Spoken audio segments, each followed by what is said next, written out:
Open Your Eyes is brought to you by the Belize Bank. Our country, your bank.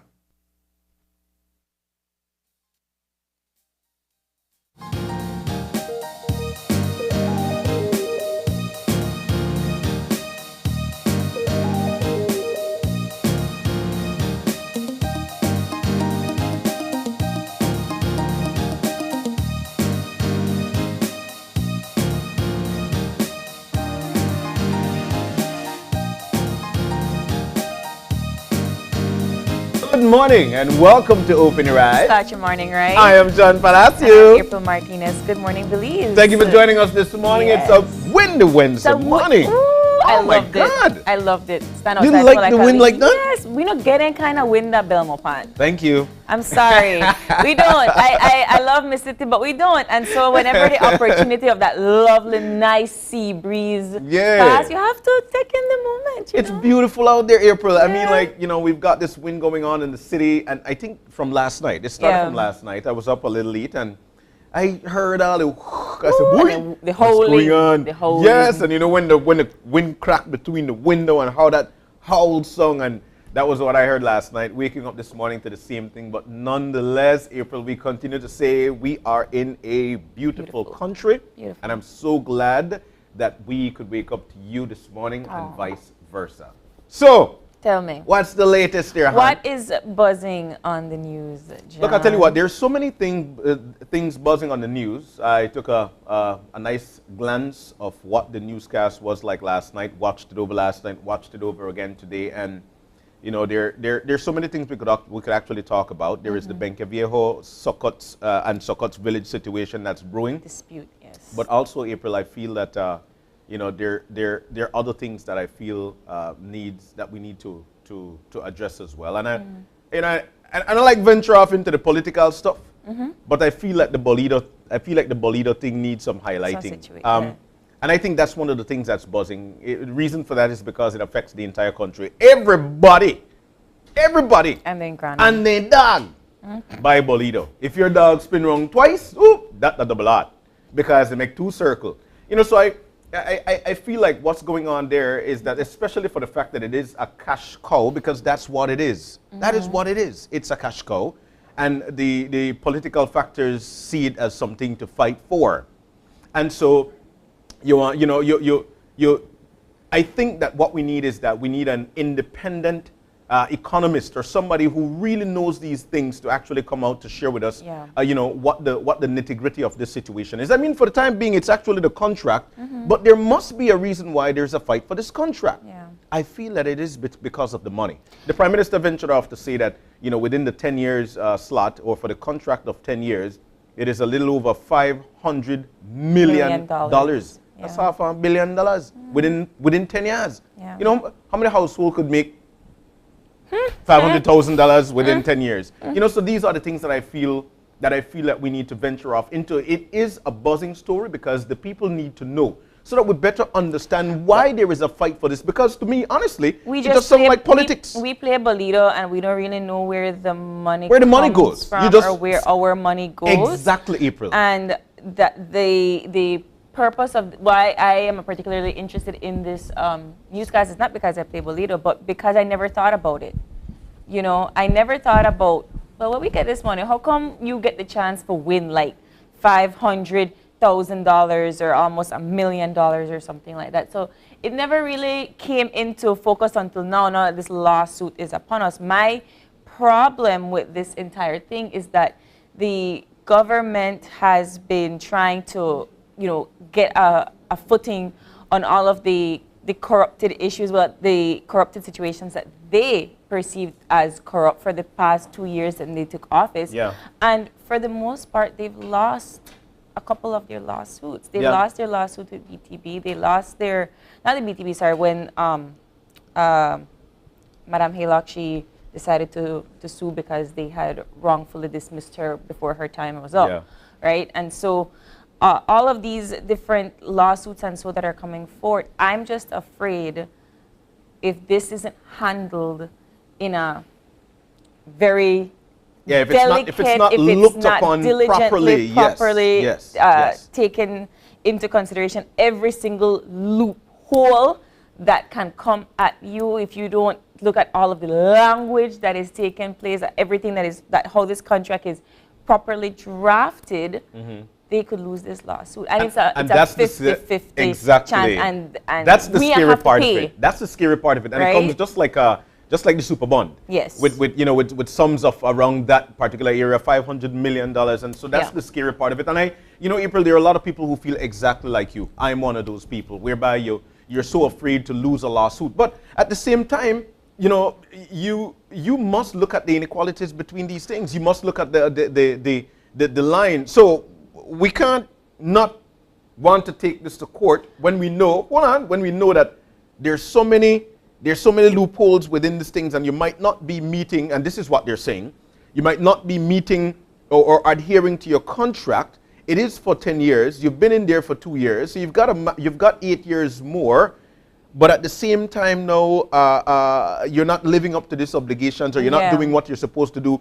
Then chances are, I need to look at it. Yes. It's $500 million. Yes. And it is Belizean money. This is for we money. Yeah. So when we talk about these things, as GOB, I can't be afraid to look at these things and scrutinize it heavily.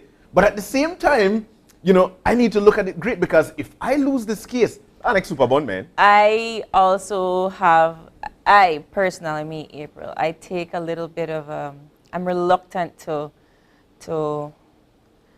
talk more about it in the grand scheme of things, because we can't talk about this without addressing the elephant in the room. And one of the biggest problems that I personally have with it is that I would find it a conflict of interest that the former leader, the predecessor, the person that the contract was drafted with, is the person that is the attorney for said company, right? And yes, it's ironic, yes, and so forth, but I also find it to be a conflict of interest, because nobody know that contract better than he. And the sheer confidence that comes off based on the interviews that he has had so far is that I understand this contract, and therefore I know what was written in it. I'm the one that signed off on it. Yeah. And so if you were going to come and sue us for the fact that we've been negligent on certain holdings or so forth, then I might have a way to beat this. One of the things that makes, and I've told Gavin this to his face, one of the things that makes lawyers very, very powerful is that they know the law. And and as much as it sounds very simple, they know the law so much so that they can use it to their advantage. Yes. It's what they are trained to do, to find that loophole, to make sure that whatever you come at me with, there is the language that it is written in, there is that particular loophole that I can use in my favor. And that, to me, is what makes this particular case a serious one. Classic example, April. The more you practice it, the better you get at it. Yeah. And that's the exact situation there when it comes to lawyers, exactly what you're alluding to, that they know the law. It is because they practice it on a daily basis. It's like us sitting here. Folks come here nervous, but we sit here and ta-da. Yeah. But at the same time, you're totally right. And the former Prime Minister, who is now the counsel for the other group, is telling you, yes, bring on the case, but make sure that you come good. And make sure you come prepared. That's ideally what I got from the interview. But April, that's one of the things that's buzzing. I just would like for the entire country to understand the situation, because at this particular point, it seems political. Your group, my group, and now we're fighting for this because it is a lot of money. But I like that the conversation is out there, John, because like I said in the beginning, I never really thought about where the money for Bolido comes from or where it goes. I never really, and I don't believe that I'm alone in this, because for the most of it, you just used to buy it, right? Yeah. It's just a game. I bet on something, I bet on these numbers, hopefully I win, right? That is what the game was about. Exactly. So that's one of the things that's buzzing. We definitely want to have a chit-chat quickly about the COVID situation, because we know that it's running like wildfire. But I also want to talk about the Benque Viejo and the Sokot situation. It seems to be getting, a little bit mucky. Not ugly, a little bit mucky in that particular area. Yeah. One of the things that the Benqueviejo mayor mentioned is that it is something, they're not redistricting, but going to look at your expansion Yeah. of your town. Yeah. Expansion of your town is an exercise that will be carried out throughout the country in various municipalities. As a matter of fact, in all the municipalities, the major towns, you have to look at how to expand your town. Yeah. But there are certain villages that is next door. Yeah. And are you going to tamper in their land? Now, so who demarcate these things? Yeah. And how are they demarcated? Yeah. And then from 1996 to now, which is 2023, how do you, that village has expanded, the town expanded, but we want to give, is it political? So all of these things that we need, these are things that we need to look at. It is a brewing story, and we know how things are in that particular municipality. Let me be very, very clear about something. It has always been a rivalry. It has always been you a can't tell somebody Sokots from Benke they not from Sokots. Oi. and Benke have always been at odds with each other. I am not an expert to know the situation. I am not from any of the areas.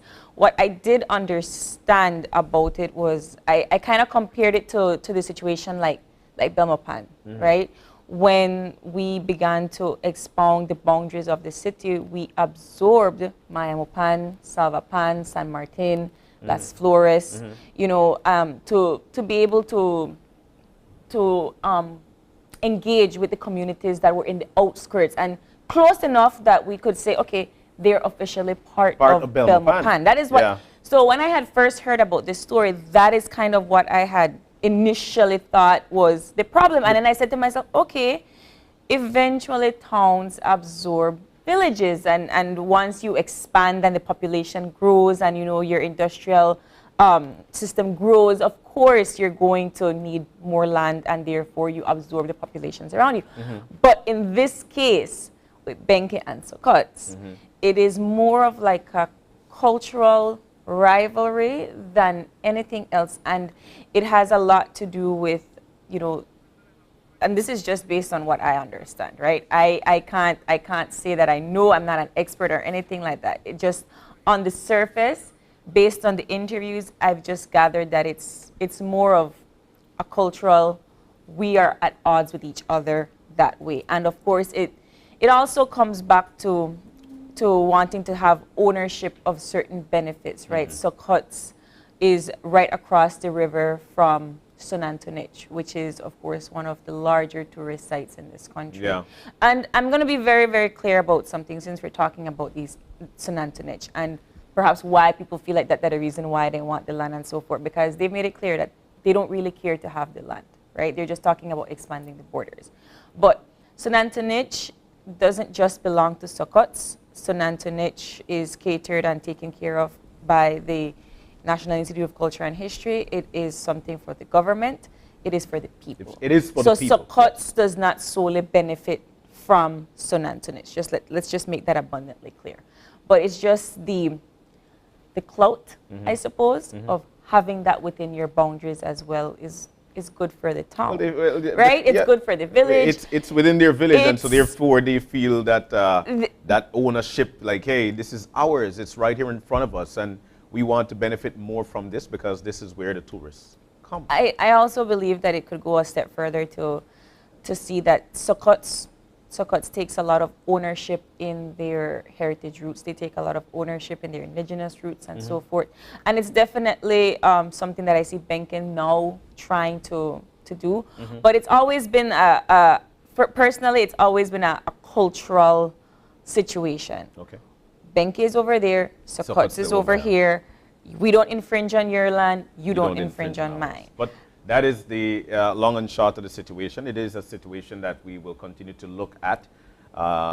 Very, very good news item there by Paul. By Paul. For Culture Tuesday, actually. So that was a great one. And you could always check it out on the social media, on our social media sites, and see exactly what we're talking about. But I think it's also good to point out, John, and I will stop right here. When we talk about land dispute and border dispute, we always feel like our issues are external. We feel like our issues are regional because we always talk about Guatemala. But these situations happen right here Right at here. home. Benke and Sukkot is not an Look, we're seeing isolated it with situation. Benke, Yeah. with Barranco and Midway. Midway, You see, exactly. you see these kinds of things a lot of times, Yeah. indeed. And it will not stop there. I could tell you that much. There is an expansion going on every day across this country. And we see what the amnesty situation going on. People will want their lands. So we're gonna take a closer look at that a little down the road. But anyways, we need to move on.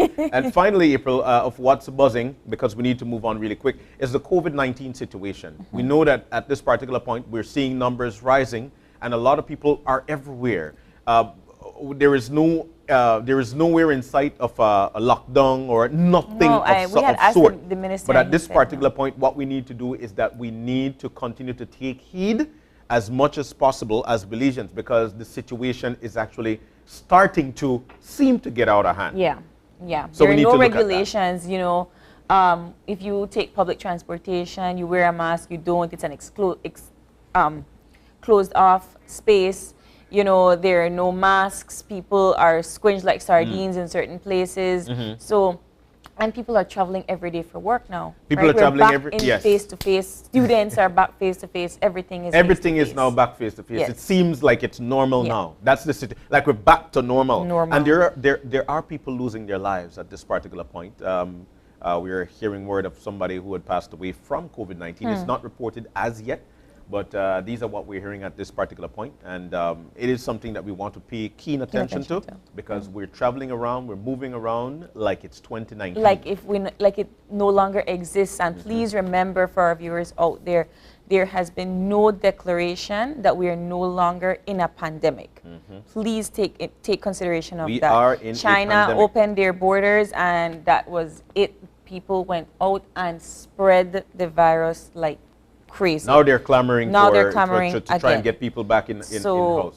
Don't forget that these incidents are very much real. COVID is still very much with us. Please do take care. It's time to move on, though. Let's continue to motivate you throughout the day. We spoke to you about COVID-19 and the fact that you need to take heed. That is a motivator for what's going on across this country and, of course, across the world. But we also have the eye opener, and this one is taken from dailyom.com, and it goes like this. Don't forget to enjoy the beauty right in front of you. When it comes to the things we want, there always seems to be an endless list. No matter how many times we get something off that list, we add new things to replace it.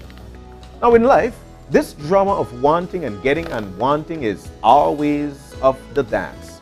The things we want motivate us to get up and get them. It's not too far-fetched to consider that we might be victims of the same folly. It can be scary to have what we want. We get caught up in the chase and forget to enjoy the beauty right in front of us, like a child who never wants the toy she has in her hand, but always wants the one out of her reach. Take a moment today to consider the many things you are holding in the palms of your hands and how you might best play with them. Just be grateful. Yeah. Just be Short grateful and for sweet. the things that you have. Yeah, yeah.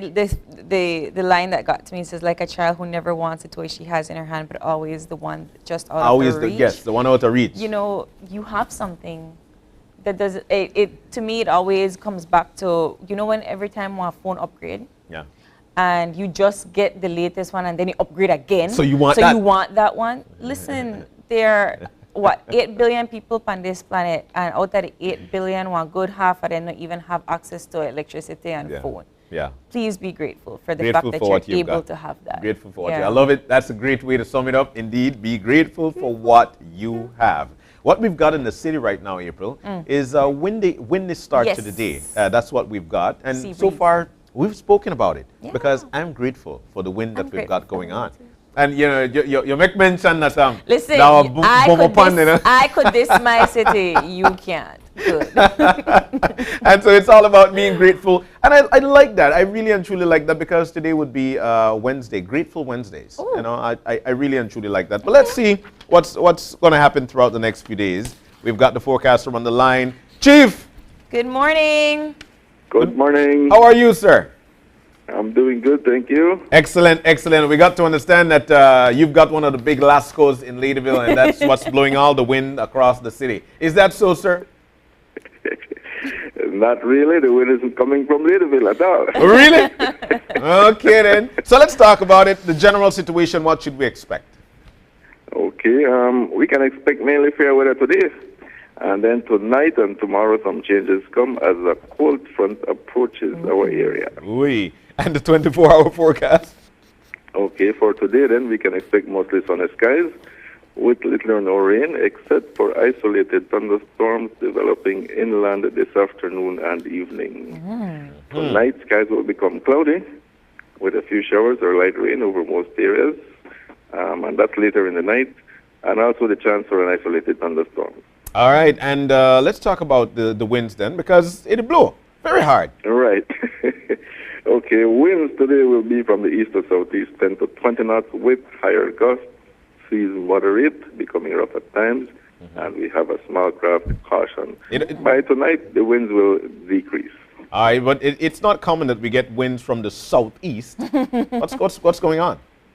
Well, we normally get winds from the southeast ahead of a cold front, innit?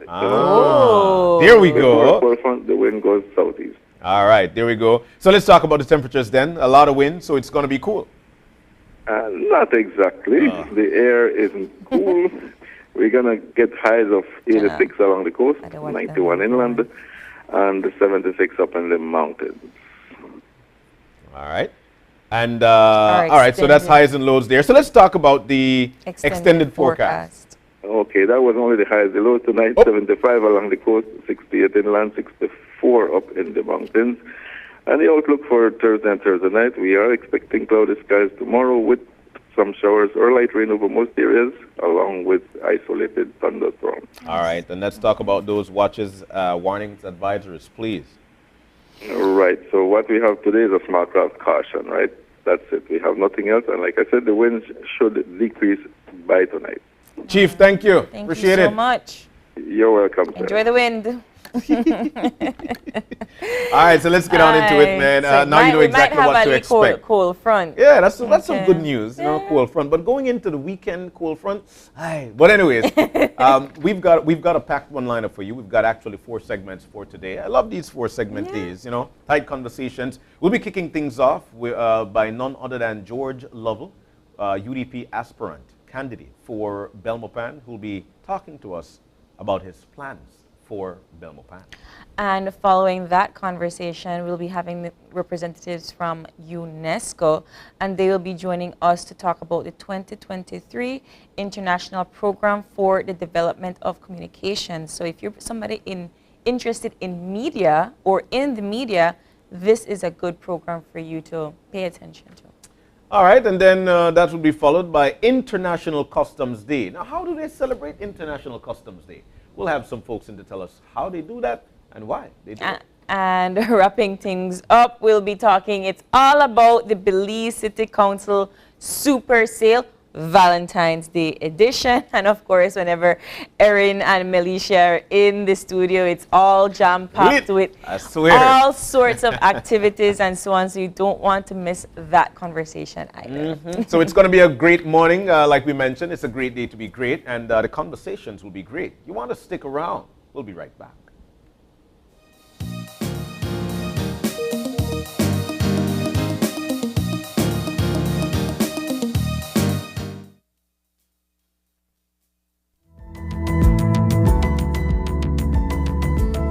Smart introduces Real Unlimited Postpaid Plans, providing customers with unlimited talk, unlimited text, and unlimited data.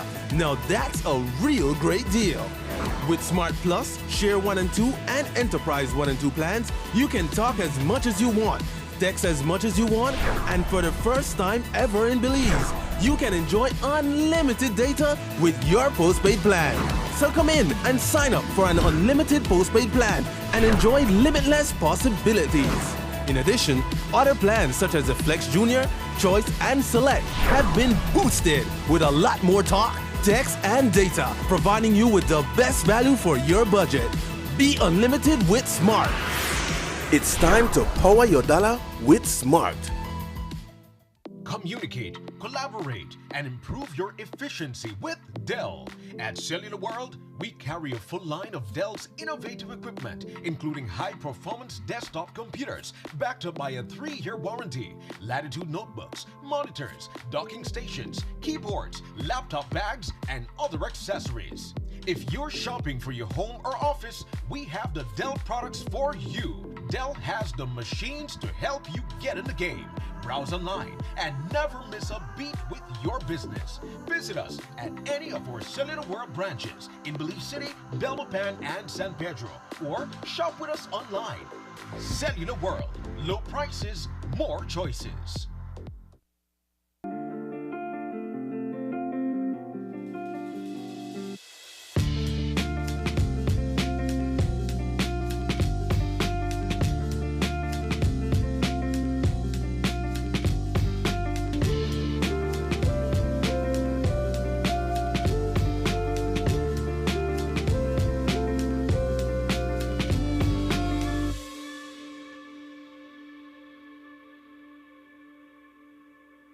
Hola usuario de eCash, la aplicación eCash está disponible en español.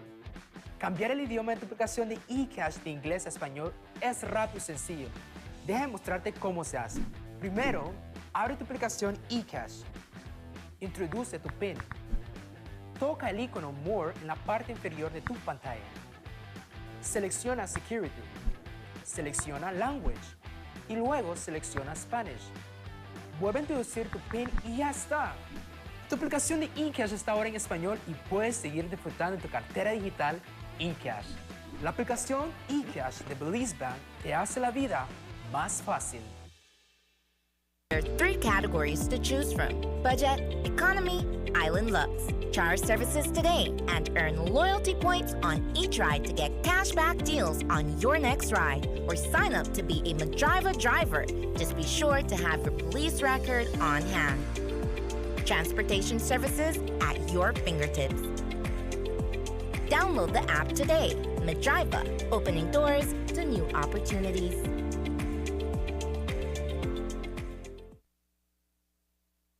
Are you looking for low-cost television advertising?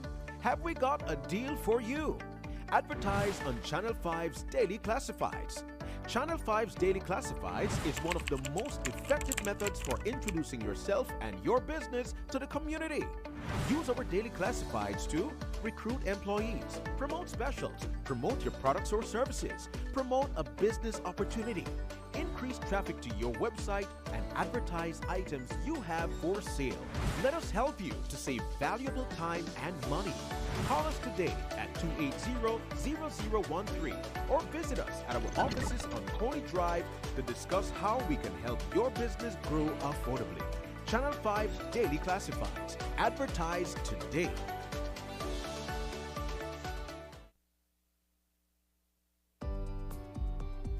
Good morning, sir. Good morning. Can you produce your driver's license, please? Sure, no problem.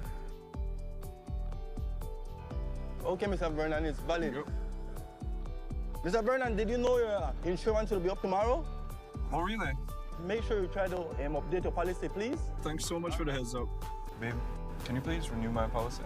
We know that you get caught up in life sometimes, which is why RF&G Insurance makes renewing your insurance policy easy with WhatsApp.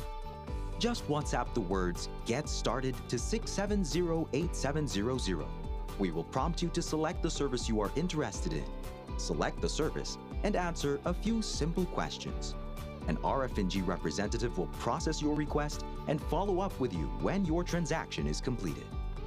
It's that easy. Use WhatsApp and skip the lines. Remember, it pays to get it right with RF&G Insurance, a Roe Group company. Time to wake up. Time to prepare for the day. Time to learn. Time to make a difference. Time to look after yourself. Time to see your healthcare provider. Don't let cervical cancer stop you from unleashing your potential. Now is the time to get vaccinated. Now is the time to get screened. Now is the time to end cervical cancer. For more information, visit us at www.paho.org/endcervicalcancer.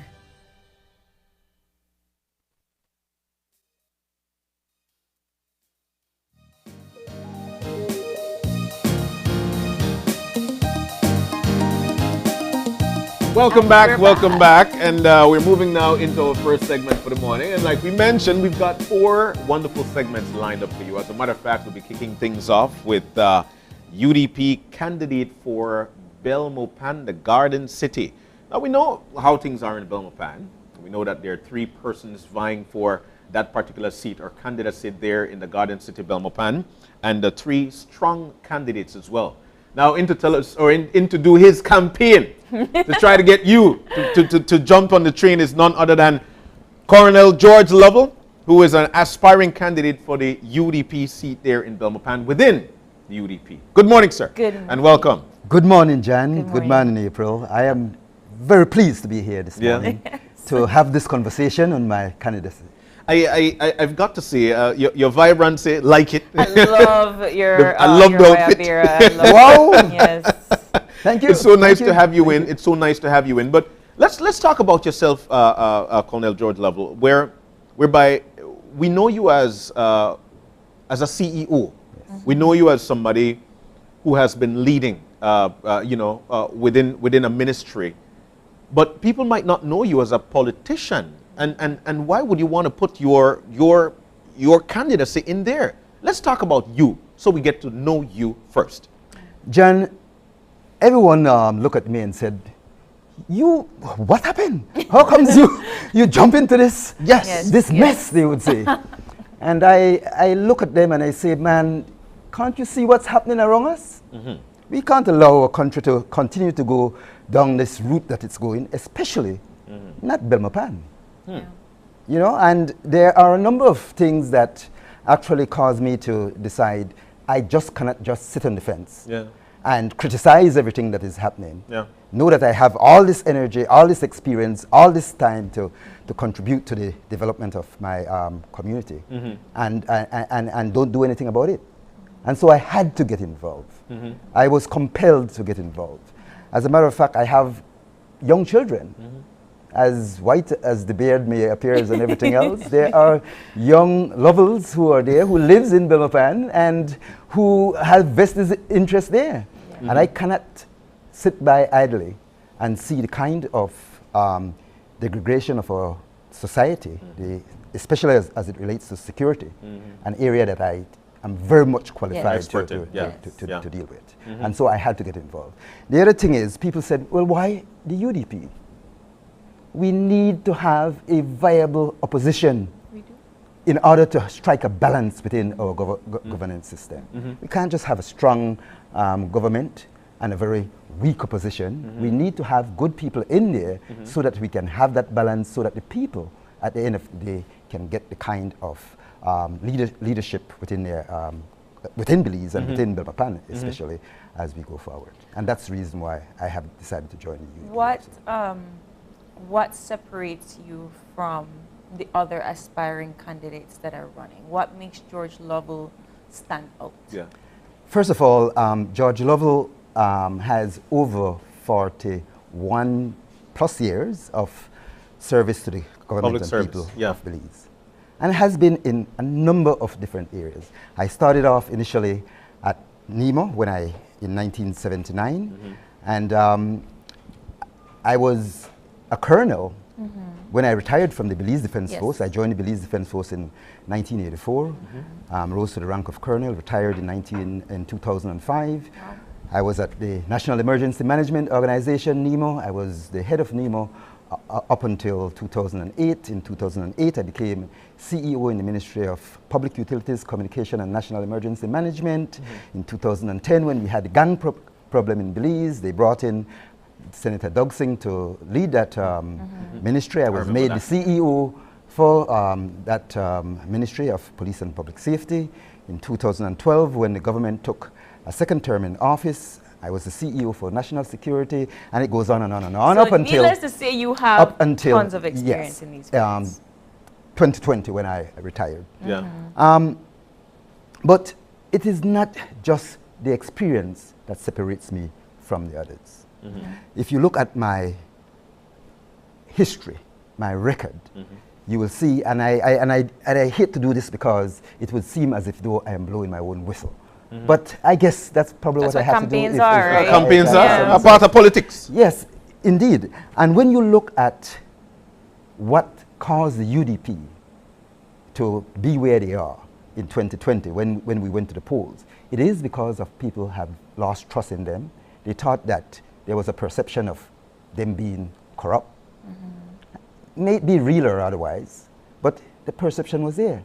So who it is to turn that whole perception around in the party, you need to have something that is quite opposite to that, or someone who represents something that is opposite to that, and that's what separates me from the others. Yeah. But let me throw this out.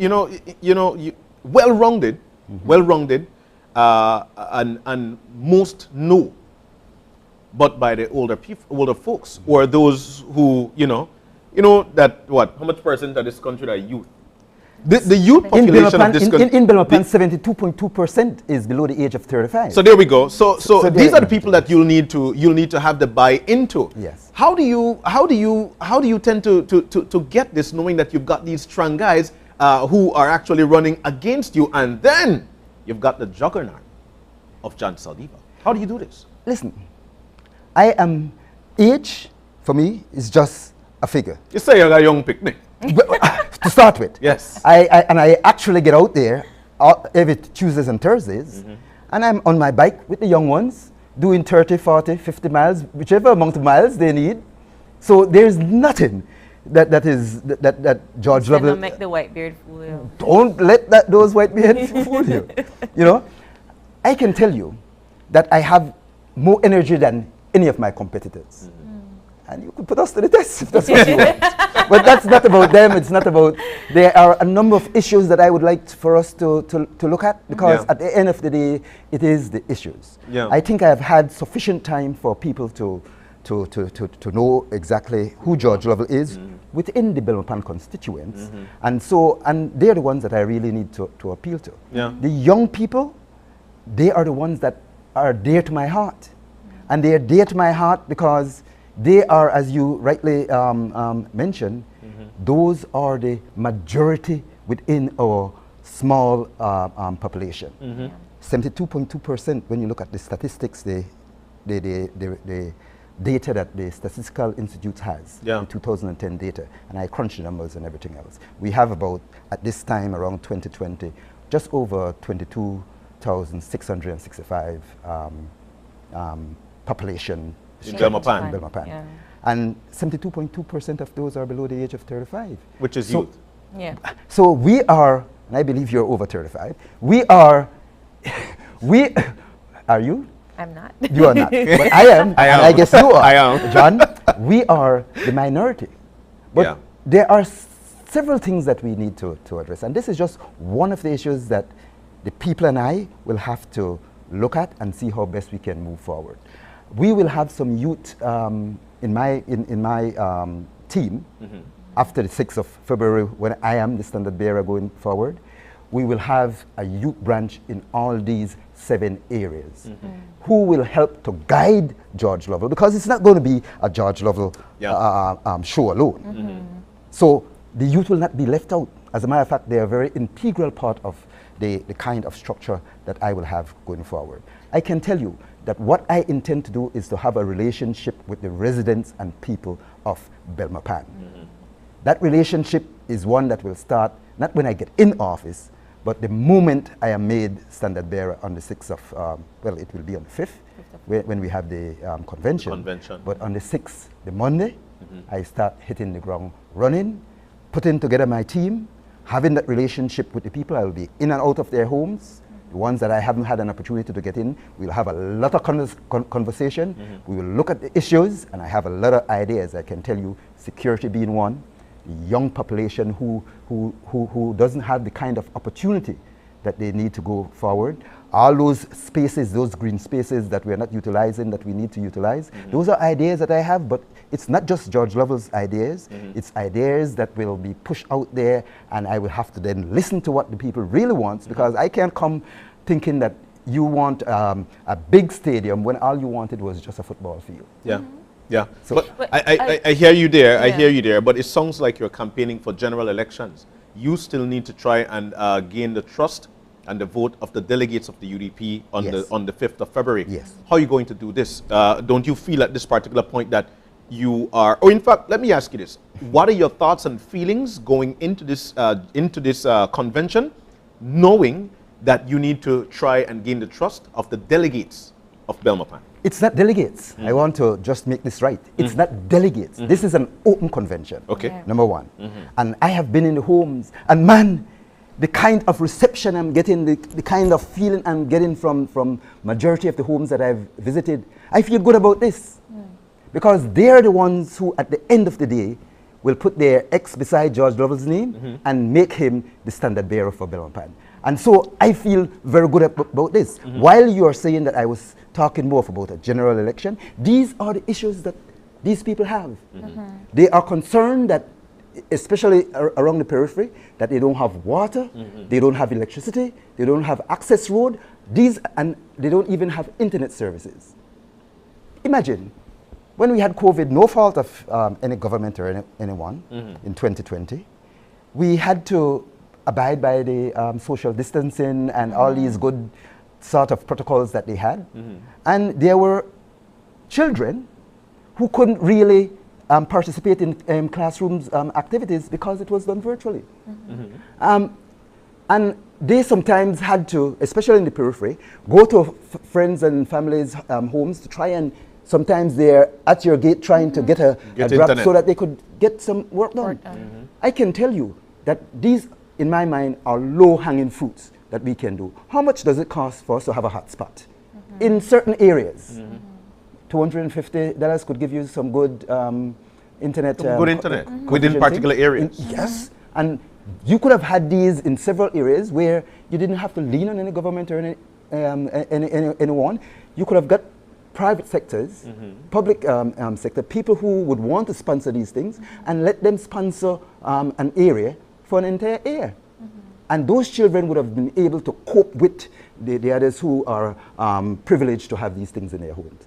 I can tell you that those children who have suffered have lost 2 years that they may never ever recover from. These are some of the low-hanging fruit issues that George Lovell will start to deal with immediately after he gets in office. And this is not a campaign thing for general election. This is real, because if we don't address these issues now, I talk about 2 years gone, we still have another 2 years before general election. What is it that you want for Belmopan? What we've talked about some of the underlying issues, education, technology, and so forth. But what is it that you want for Belmopan, and how do you plan to get the job done? April, I want for Belmopan to be the kind of city that we can all be proud of. A real capital city for Belize. No, that's a vision all the way down there.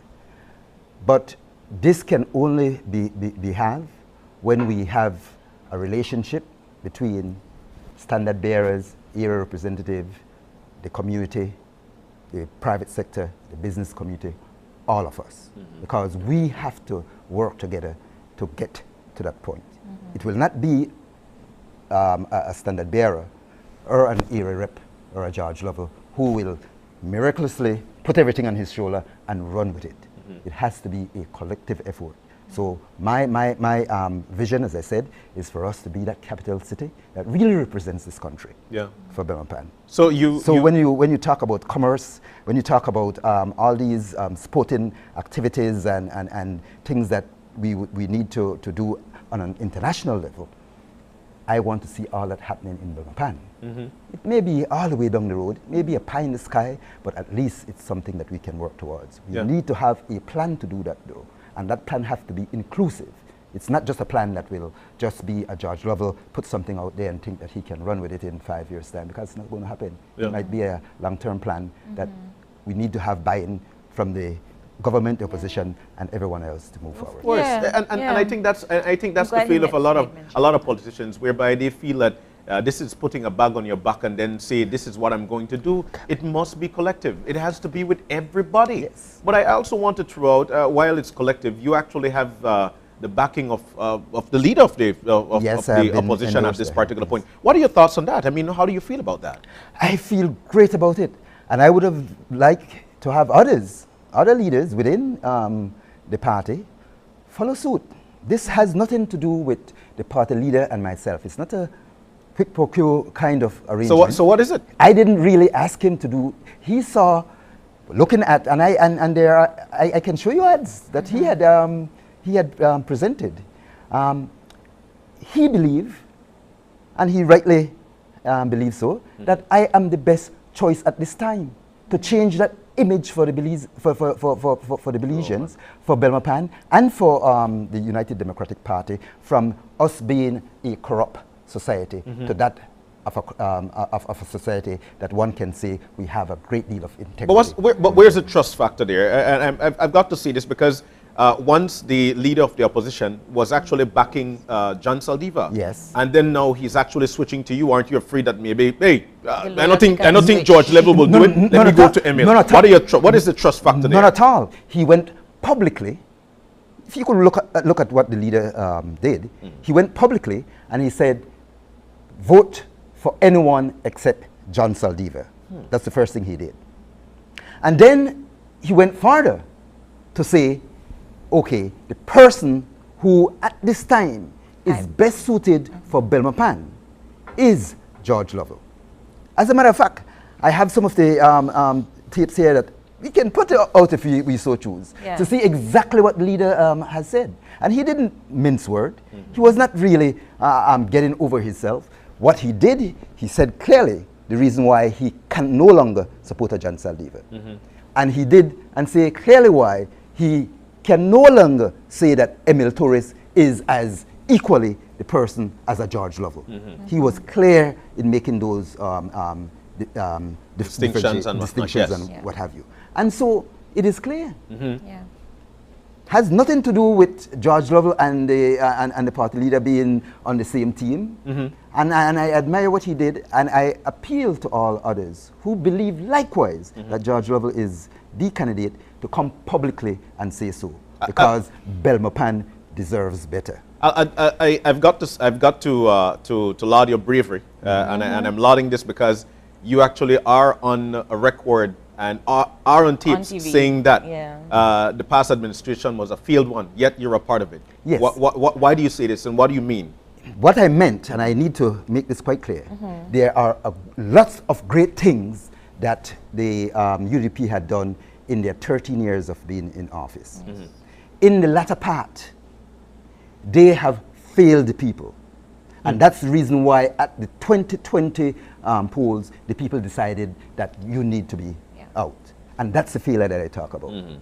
It was the failure. If they had continued to do what they were doing and did not fail the people, they maybe would have had a fourth term in office.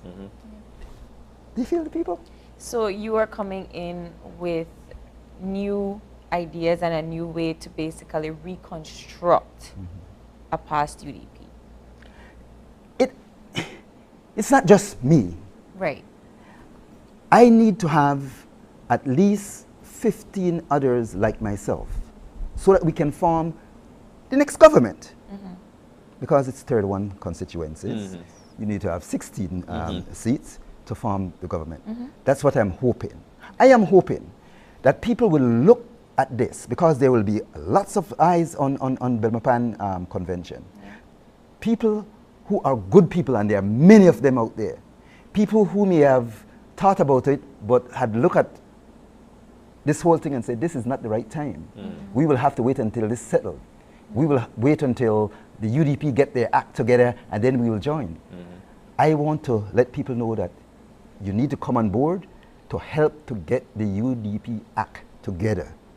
Because when we get our act together, then probably we don't really need your help again, because we now have our act together. So this is the time for them to come, and I'm hoping that people will look at me and say, okay, yeah, he made it through. I am going to come now and join. good people, so that we can have those good people in all these other constituents and have the kinds of people that our people so rightly deserve. Well, you have persons like Mr. Torres who have taken to the streets already. You know? So have I. I have Right. taken to the street too. And so, can you tell us? I know you said that you've gotten good responses, but can you tell us more or less how persons are reacting to the ideas of reconstructing or reforming the United Democratic Party, and what do Belmopan people want out of this convention? Belmopan people want someone who they can trust, someone who they can work with, someone who will be in this not for self-gain, but for the interests of Belmopan. I believe that they have that in a George Lovell. Someone who will be there with them through thick and thin, who will work with them with all the issues that they have, so that we can have a better life for everyone. Not just those not just the citizens and residents of Belmopan, but the visitors, all those commuters that comes into Belmopan. I want for them to come and really enjoy Belmopan as we go forward. I think Belmopan deserves better, and we really, honestly, need to work and get in better for Belmopan. You know, Colonel George Lovell, one of the things that struck out to me was what you said when you said that, you know what, I'm not in this because of the UDP. I'm in this because we need a strong opposition. Yes. And I feel that a lot of people don't understand the role of an opposition. People just see, oh, you get voted out, and then you're supposed to just leave it dormant. You know, you're not supposed to do anything, say anything, and just leave it right there. When in reality, the opposition is actually the watchdog so the people could understand, and so the people can actually get gain for their money. It tells me that you're not necessarily a politician, but you're a man who's actually looking forward. You did say, though, that you wouldn't, when you get in there, there are a few things you'd want to change. Don't you feel that what's going on right now within this country under this administration, there are a few good things going on? And I'm saying this because for the most part, there are lots of good things going on. At this particular point, people don't want to hear, you know what, this is the way UDP want to do, that the way PUP want to do. There are a few, we want to hear that, you know what, these are some good things and we want for this to be channeled. Yeah. What are your thoughts? There are lots of good things that are going on. But I believe that there are things, especially as it relates to Belmopan right now, that I am not too happy with. And while there are lots of good things going on, there are lots of not so good things that are causing life not to be the type of life that one would want to see within my community, within Belmopan. After 2 years after 2 years of being after 2 years of after how the economy was and how things were and how they found it and whatnot. The economy is one thing that people complains about, but I guess the government will argue that it's not just in Belize, it's global. You see, and so you will have to look at some of those things.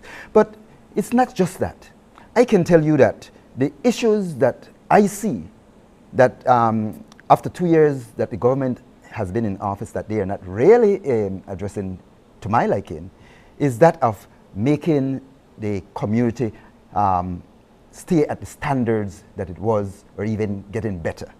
I see my roads, my streets, my bridges. I can tell you that I cycle and I sometimes push my young son because he's very physical and everything else. We go running around the George Price Boulevard. And my God, they turn in that road into a dump site. And it is the entrance of our city, beautiful place. You know, I would want to see that place clean and nice where I can breathe the fresh, nice air that we have up in the hills and all that sort of thing. And it's now being contaminated with all sort of garbage and stuff. It's not nice. So one of the things that I may have to do is when I get in there as the standard bearer, muster a few people and go and clean it myself and keep it clean. And put some cameras and stuff in there so that anyone else that does it, and I will get with the government and we will probably put some regulations for people who are using, who are dumping garbage there. Which they are. Penalties and stuff. 500 if you're the litter. If you're the litter, actually. Put the signs up, put the cameras up, let people understand, and have a few examples as we go forward so that we can stop these things. We're wrapping up. We're wrapping up. Let's talk about, because you know, people people might be loving your campaign. There are a few people who are tell you, not on George Lovell. But there are people who might be loving your campaign. I haven't had any that say not a George Lovell so far. Maybe they say it behind my back, but I haven't had any. What would be some of the, if you become the standard bearer on February 5th, what happens first? What's the first thing George Lovell is going to do on February 6th? On February 6th, the first thing I will do is to thank all those people who have put their confidence in a George Lovell to get him to be there. That's one of the first things I have to do, man. I can't just forget the people. They were the ones who get me there. So I will go out and thank them. The next thing I have to do is to get the leaders together, to start to form these. I want to have a committee, if you will, in all 7 areas. It's very small. I don't want big group of leaders who will look at the issues to work with me. I also want to have a youth branch of it. So, because the youth branch, as I explained to you earlier, they are 72.2% of our population. So they have to have a very... They've got to have a voice, yes. Not just a voice, but a very prominent voice in all that we do, because they are the future and they are the ones that we have to work with. And so those branches will then meet regularly. I will then hear what exactly are the issues that they want for me to push first. I have ideas, but my ideas are just to stimulate thoughts and to get them working in the right direction. I can tell you that once we get that core together, the work starts. And that work, as I said, will start immediately the Monday after. So remember, first order of business, go out there and say, thank you. Thank you. And I mean it when I say thank you. And the next order of business, let us now get together, let us start the work. And we will roll our sleeves up and get our hands dirty. I've already got my feet dirty, going in the muds that is in those areas. I'll have my hands dirty now because I will be doubling in the muds with them, and we'll get the work done. And we will do this because Belmopan deserves better. George Lovell, Colonel George Lovell, thank you so much for coming in with us this morning. Best of luck on the 5th of February. We'll be watching closely. And April, I am hoping that I have settled to you and that you and all your family and your friends and everybody will know that George Lovell is the best. I am looking forward for people to come out. It's not just delegates, it's an open convention. For everybody in Belmopan. For every registered voter in Belmopan. Yes. Less those who are known to be PUPs or of a persuasion that is not UDP. If you're known. For example, Oscar Mira obviously will not allowed to vote. Sharon Palacio and her councillors will not. But you can't look at me and say, well, your dad is a PUP, so you are one too. Because you shouldn't do that. All my Belmopan voters are independent thinkers, and I expect to have them out there on the 5th. I'm looking forward to you, Belmopan voters, to come out and make Belmopan a proud city, because you will be the vanguard leading, and all those other constituencies will follow when they see that good people can be politicians also, because we deserve better. Belmopan deserves better. Yeah, well, we hear your campaign slogan now. Belmopan deserves better. Belmopan deserves better.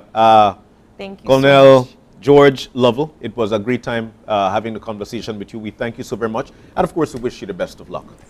And with that, we are going to take our second break, and we'll be back with the UNESCO representatives talking all about the proposals coming up in 2023. If you're somebody from the media or interested in media, this is a conversation for you. We'll be right back.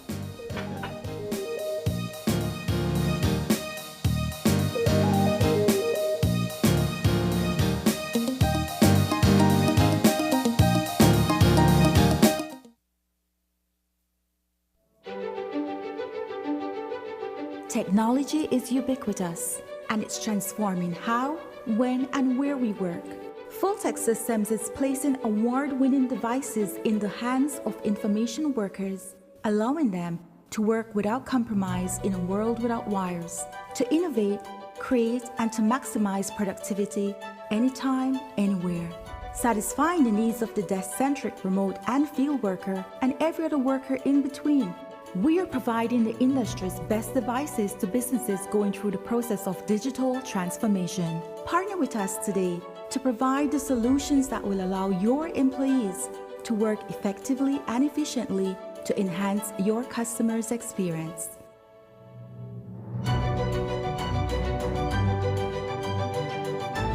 Fulltech Systems, your technology center, where you'll come for the price, but stay for the service. You could still come over though, if you watch a movie or something.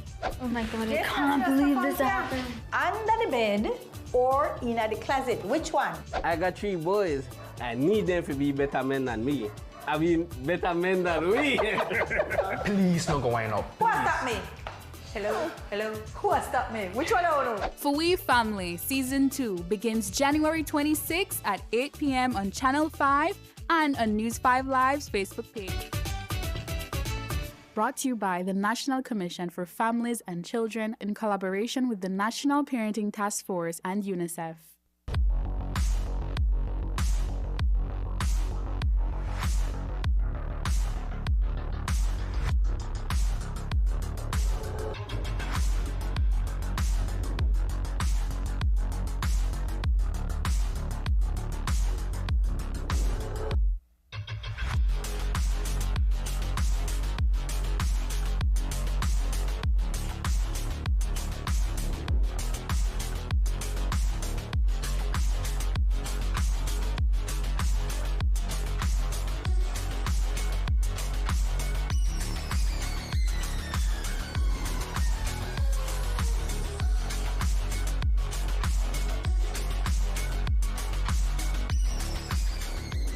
Get your body sculpted with gym equipment and accessories from Benny's. Quality and savings. The Social Security Board, in collaboration with the Labor Department, takes this opportunity to remind insured persons of the requirements for compensation when on sick leave. Any employee who has worked with an employer for at least 2 months is entitled to 16 working days of sick leave with full pay every year. This is how it works. Upon approval of a sickness or injury benefit claim by SSB, 80% of the employee's weekly insurable earnings is paid as a Social Security benefit, and the difference in the employee's salary is paid by the employer. This is to ensure that the employee does not suffer any loss of wages when ill. After 16 days, compensation for sick leave is paid as a Social Security benefit only. Some conditions apply. This message is brought to you by the Social Security Board and the Labor Department. Social Security Board, safeguarding you, your family, your future.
Do you have information about a crime or a fugitive in our community? You can submit a tip anonymously with your smartphone. Using this program in safeguarding our community also protects your identity, keeping you out of the court system, and could earn you a cash reward. Here is how it works. Download the free P3 Tips app from the Apple Store or Android Market. P3 is the provider of our secure anonymous tip collecting software. Open the app and create a PIN, but be sure to remember that number, then select your location. Next, select the type of crime.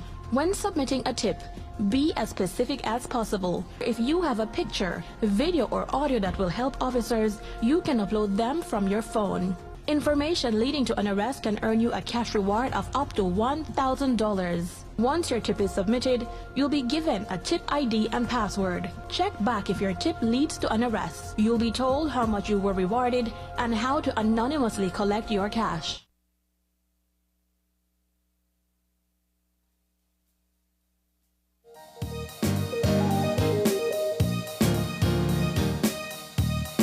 Welcome back to Open Your Eyes, and we're about to venture off into a very important topic. As a matter of fact, it's International Customs Day that's coming up, and we'll be telling you about that in just a few. But before we do that, we have a bit of sad news. We do have a bit of sad news, John. It was just officially confirmed that the chairman of the Leadership Intervention Unit, Mr. William Dawson, passed away this morning. Yeah. And we have here a segment from Chester Williams that he declared on his Facebook page not too long ago. He says here, every day it's another sad news. Our sincerest condolences to the Dawson family as they mourn the passing of their dear son, brother, husband, and uncle, Mr. William Dawson. William, as we would call him, was a very gentle and kind soul.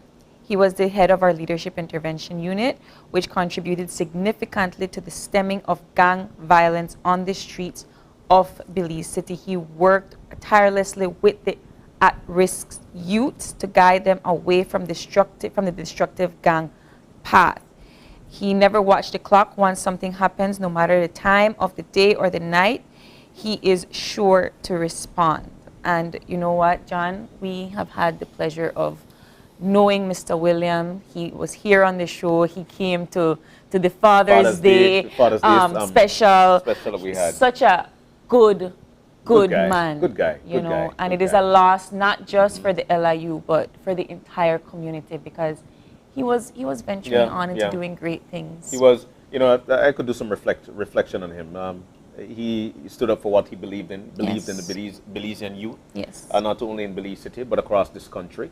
A great father, a great person, man. And I'm sure you guys would know him too. This guy is a great guy. As to the cause of his death, we are not sure as yet, but we will definitely be keeping you up to date as we get information. Yes. And of course, we invite for you to check out the 6 o'clock news report later on this evening, as we'll have that story and more. And of course, we right here at Open Your Eyes and at Channel 5 extend our deepest condolences to the Dawson family. Yeah. We understand what that loss is. Just a genuinely good person. Yeah. He will be missed by all of us. All right. And it's time to venture off now into our next segment. This one is all about International Customs Day. Now, you see customs officers out there, and you might not know what the true duty or the true meaning of customs is. Except that they did it, right? They watch where you bring. Ticketing, that's what people think. But they don't know the true meaning behind what they do. And we've got folks in to tell us all about it.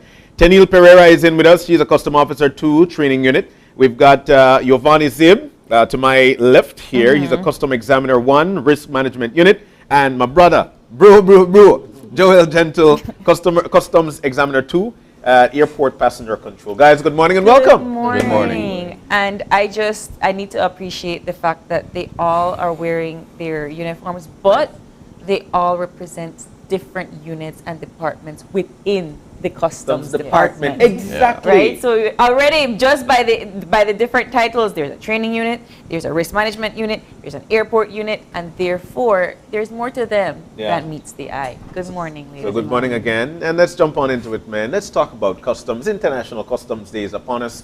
Let's talk about the duties of a customs officer, and I'd like to start there. And I asked the first group, but it's always best to dispense the information again because of the buy-in from the people so they understand. So let's start, Mr. Neil. they point you out and I said, are you that leader? He's the lead. Let's talk about the duties of the Customs Department. Well, you started off with what most of the time society sees us as. We are the ones that you will meet maybe on the roadside when we are having patrols out there.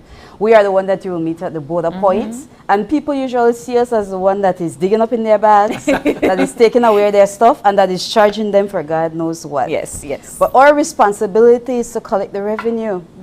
And we are the body that controls or deal with trade.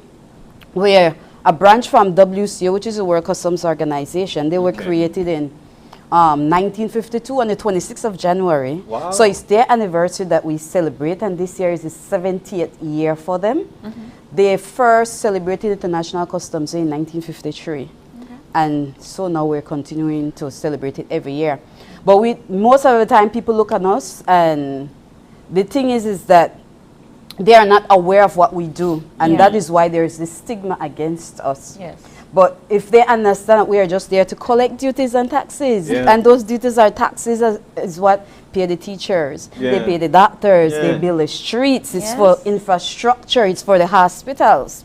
So we are not just there to collect, but we are there to collect and to protect the revenue that runs the country. That's right, but people need to understand, look, this is, you are the ones who pay for your country. That's right. You go over there, you get where you have to get and stuff, you must pay. That's just the way it is.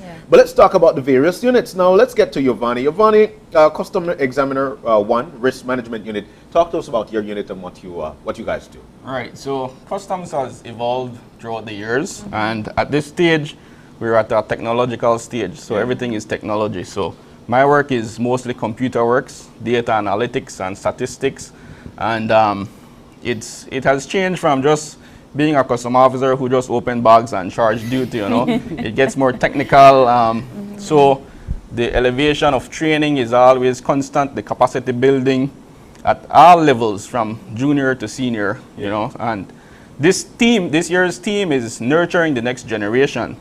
And so one of my mantra has always been, be the senior that you needed when you were a junior, right? So I had some pretty good supervisors, you know, who taught me different things professionally and personally. And so as a supervisor, I want to be that for my subordinates, right? So. Wonderful. And of course, let's get right into you, Mr. Gentle, the Customs Examiner at the Airport Passenger Control. What is it that you do? Well, you guys said it in the beginning. You check the bags? But it's more than that. Like Mr. Zib mentioned, we are more set at a technological era now where we are working smarter rather than harder. Right? Imagine every single passenger walks through the airport and we go through the bag. Imagine how the airport will look. It will be chaos. So we go based on a risk management concept as to who we're going to search and who we're going to give that green light to just exit through. And again, the reason for these searches are? To collect revenue, to make sure no weapons of mass destruction are being entered into the country. Food items, meat, cheese, those stuff that deals with Baja and other stuff. There's also money laundering, as you guys know. People launder money through the airport. Whether it be physical cash or it could be cash on a flash drive or those stuff. So how often do we see things like this, or do we witness things of people trying to bring things in that are prohibited? We see it on a daily basis. We have a typical Belizean who goes to America, wants to bring back ham turkey, but they don't declare it on the declaration form. And then when we examine these luggages, we find these items and we transfer that over to Baja who deals with that. Well, I mean, the typical Belizean, you know, we find that now, whenever Baja take it away, the customs take it away. But what is it about passengers, and I just don't want to allude it to Belizeans because I think everybody does this. Why don't we want to declare goods? What is the procedure like when you are declaring your goods? And why nobody don't want to? The simple procedure is a declaration form. Mr. John, no, he came through the airport recently. Last week Wednesday, 1 week today. I was the one who he came to, and I went through his declaration form. Even though he declared what he was bringing, I still asked certain questions just to make sure. I never bring no ham and turkey, though. I can tell you that. That's a risk, though. That's a risk. So we have a risk-based system where we have red light, yellow light, and green light. Okay. So green light means go, right? So people always say, oh, because I'm a Belizean, I get red. And because the tourists, they get green. But the risk is that, why the tourist is a low risk is because the most tourists, they just come to Belize to enjoy. They're not bringing anything to leave in Belize. So if you're a foreigner and bringing something that you will leave in Belize, you must or you should declare that, right? The Belizean that goes abroad and comes back, whatever you bring back as a Belizean should be declared, right? So the risk of a Belizean having something to declare is higher. So that determines so that puts you within the light, the various lights. Right. So it's a risk base. So the lower risk, we will have less intervention, right? So that's how we do it. So you're coming in from, I've got to ask this one, because on the declaration form, there is a thing that says if you're bringing in meats, if you're bringing in this, if you're bringing in that. And then behind that, there is also a particular area or section that says put what you need to declare on there. Are people compliant to that? Or when they say put on what you're declaring out there, for the most part, people will tell you, I get it from my auntie, I don't need to declare that because that was a gift to me. So let's try to unfold that situation, because people say it's a gift when in reality, you must declare it. You must declare it, and by bottom of the declaration form, it's stated right there in its symbol. But we Belizean, we not like read, so we missed that part. Then we sign our signature, we put the date, and then morning, sir, and then on the declaration it does state whether new or used or whether given as gifts. It must be declared because it's an item coming in for the first time, so it should be declared. What happens if you do sign that and you're not compliant? What happens then? Then the intervention gets a little bit deeper. You know, we'd have to do a little bit more check than just the average check. Right? And why is all of this so? And I know you've mentioned to collect revenue and so forth, but for the average person to understand, why is this important for them to do? Why should they comply? Remember, we're a country that imports more than we export. Absolutely.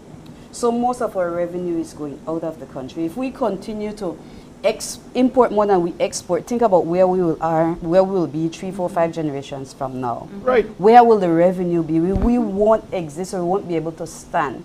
So whenever someone buys or that money goes out of the country, a way to get back that is by charging duties and taxes.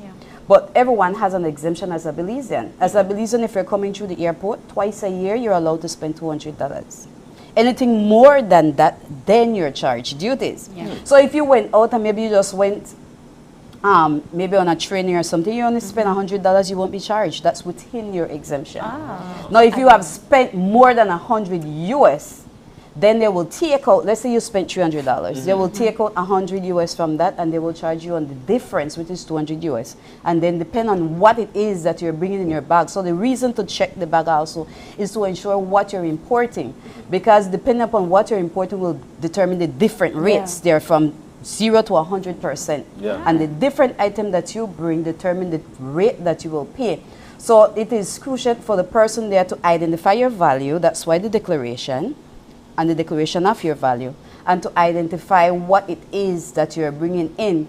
If that person interviews you and find that from the interview your declaration is okay, and from the questions they ask, by the time they open the first suitcase, they can more or less know if that declaration is correct or not. They have been trained to that. So you will find that in some situation all bags will be checked, and in other situations no. So it's a risk in the back of the mind of whether or not from that interview should I charge this person or go through everything. So your declaration determines how deep that person might go into your bags. But a Belizean will argue, or a person will argue and say, but it's cheaper at the next place. So why can't I bring it in? You can bring it in. That's not a problem. You'll just have to pay Just duties have to on pay it. So it really don't make no sense to make I go out and buy it. I might as well just buy it in country. Well, you will have sometimes to, it works out to the same thing. Same thing, right? Sometimes it works out cheaper. But this administration has made a pledge for this year to have more media presence and to reach out to the public a bit more, because like John mentioned, you know, a lot of things, a lot of misconceptions. Right. And so we want to get out there. And so that's why we're doing this today, to let the country know that nationally, each station is having a customs day, a open day, where we have displays on all the works that we're doing. The schools and the public can come in and just have a day with customs. You know, ask all your questions, and we will be there available. So understand the process. So when is International Customs Day? And it's today. No, it's tomorrow. Tomorrow. 26th. 26th. And you guys are going to be doing media campaigns. Well, you've started to do media campaigns. Right. You're opening your offices to the public for education campaigns. Why should Belizeans care? Well, because we're all building this country together, and customs is one of the biggest departments that contributes to the economy, and so it has to be both ways. The relationship has to go both ways, and it has to be a good dialogue. So we have some outreach campaigns. What you call it, food pantry. We had a feeding program yesterday, so officers were out giving out food. Whenever we celebrate International Customs Day, we celebrate it for the entire week. Okay. So we do different activities where we give back. So we give back to the community. Okay. So we had persons giving out food yesterday. We opened up Monday with a service. So Monday morning, we were all in the presence of the Lord. We had a service. And with COVID now we have learned to do things dually, in person and virtual. So we had Zoom, so everyone throughout the whole country was able to start off the week right. Okay. And then yesterday we had a feeding program. Today we're going to have pantry, and then tomorrow will be the official celebration of the day. So we'll open with a ceremony at 9. And usually every year we normally have a fair where we will have the booths in.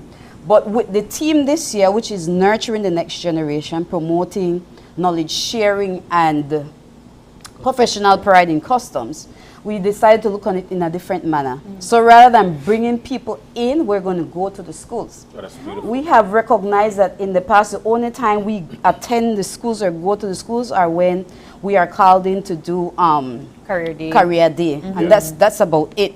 The only other time you will get awareness about customs is World Customs Day and Public Service Day. So as Mr. Zip had said, we have become aware of that the reason why most people are afraid to declare, sometimes they think their goods will be taken away. And many of the time it's because of lack of knowledge of what we do, why we do it, or even the fact that they have an exemption, because some people only spend $50 and they're already frightened when they reach us. And it's right there in the declaration form. It says that you are liable to, you know, you've got, Right. Coming through the border points is different from the airport, because through the border points you're allowed to spend $50 every month. So if you come from Chetumal or from Melchor every month, if let's say you spend $100, you pay duties on $50, that's about $17. But if you spend $50 or less, or maybe a little bit more, they won't charge you. So most people are like, oh, we're at customs, they're going to charge us, and they get frightened. But if we can bring awareness to them and educate them, it will reduce that reluctance to want to deal with us and that fear. Customs, balancing the economic flow of the country. Exactly. That should be My personal opinion is that it is a buy-in process. People need to understand that the people within a municipality are those people who actually build that municipality. It's the same for the country. You go on out to spend money in another country, you need to be able to pay for those things so your economy is able to be built. To me, that's just why, you know, it's just that. But we also have that misconception with taxes as well, right? Taxes are good, just as the way that customs helps the balance of economic flow, taxes do the same. And customs in every country. But it's also the way that the funds are distributed back into the country. And I think that's the mistrust that the people have, right? We don't say, where you go, after no, take it away. Right? After they carry the Bahamas. Exactly. So explain to us that process. We did a lovely segment on the contraband situation that happens. That it is a problem that we have in this country. So, and they did kind of show us more or less what they do with the contraband items and what happens to those persons. But for the day-to-day that customs might have to remove something out of your bag, what do they do? Most of the time, people think it's customs. Okay, that's why, quote unquote, customs. We are not just customs, so we implement the laws of customs, which is chapter 48, chapter 49, and 53. So we're basically law implementers. Of course. So as law implementers, we are the one that will face the blunt.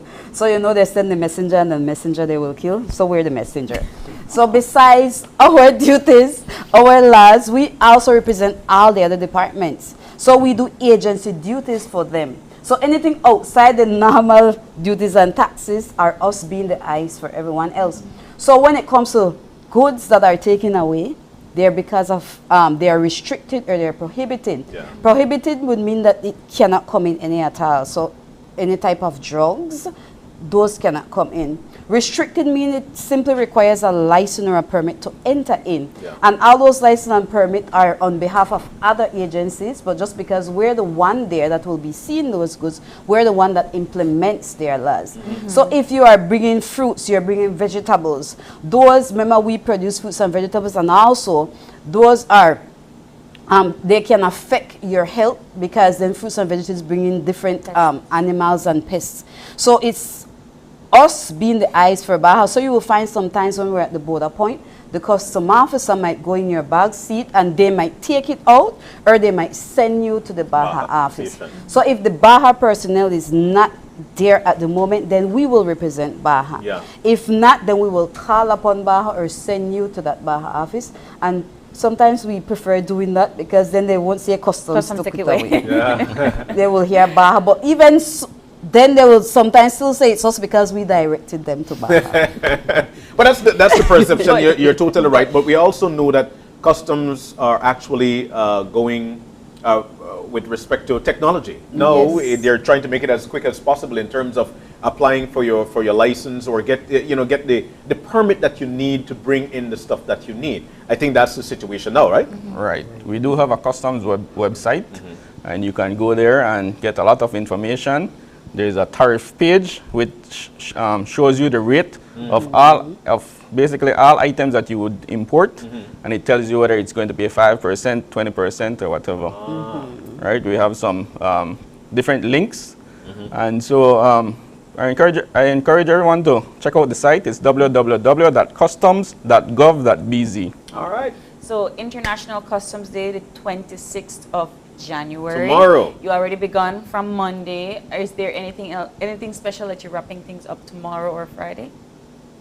Well, tomorrow is basically the day, and we will have the opening ceremony, as I said, and we'll be going into the schools and bringing awareness to them and bringing it in a personal manner where we will have some of the rookies. So the rookies will be able to give them that personal on-hand information and experience of, okay, you're at that level and you're thinking about customs, how do you get in? So they can give, okay, what I experienced when I entered in. So we're trying to create it not just in that professional manner, but in that experience manner to them. Excellent. I love it. I love it. I love it. Tennille Pereira, man, I go out bad pain, too much R's. Giovanni Tib, along with Joel Gentle. Guys, we want to thank you so very much, man. This is encouraging news for our country with respect to the Customs and Excise Department. Thank you.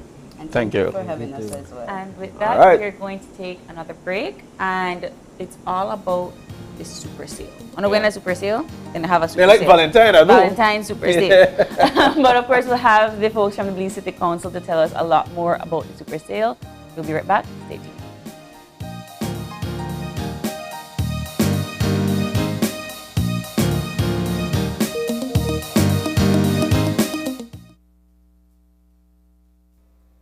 Hello, friends. I'm Dr. Bob Roberts with another 60-second sermon from God's Word. The Bible says, I still have many things to say to you, but you cannot bear them now. However, when He, the Spirit of truth, has come, He will guide you into all truth.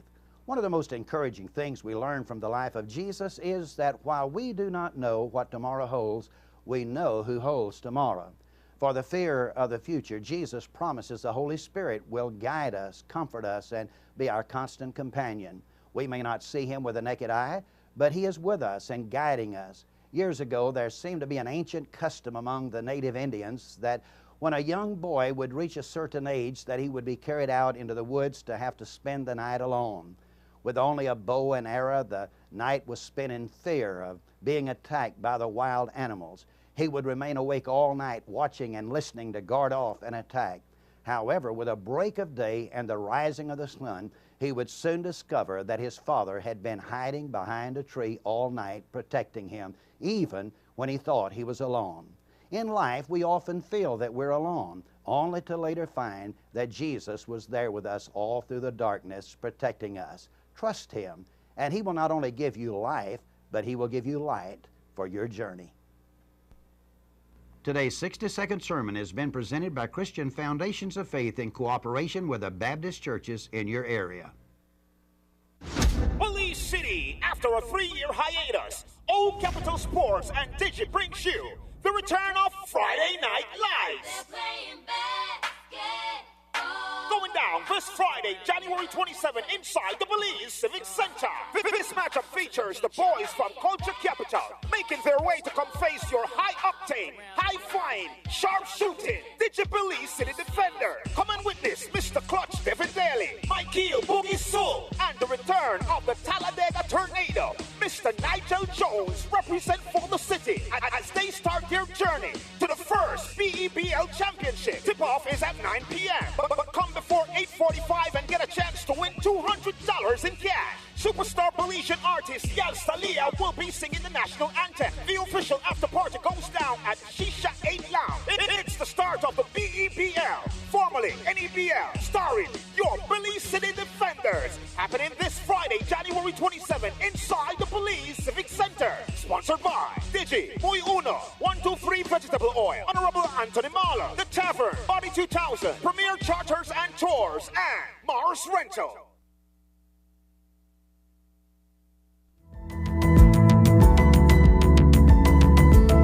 Smart introduces Real Unlimited Postpaid Plans, providing customers with unlimited talk, unlimited text, and unlimited data.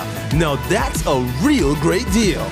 With Smart Plus, Share 1 and 2, and Enterprise 1 and 2 plans, you can talk as much as you want, text as much as you want, and for the first time ever in Belize, you can enjoy unlimited data with your postpaid plan. So come in and sign up for an unlimited postpaid plan and enjoy limitless possibilities. In addition, other plans such as the Flex Junior, Choice, and Select have been boosted with a lot more talk, text, and data, providing you with the best value for your budget. Be unlimited with Smart. It's time to power your dollar with Smart. Hello eCash user, the eCash app is now available in Spanish. Changing the language in your eCash app from English to Spanish is quick and easy. Let me walk you through the steps. First, open your eCash app. Enter your PIN. Tap the More icon at the bottom of your screen. Choose Security. Select Language. Tap on Spanish. Then re-enter your PIN.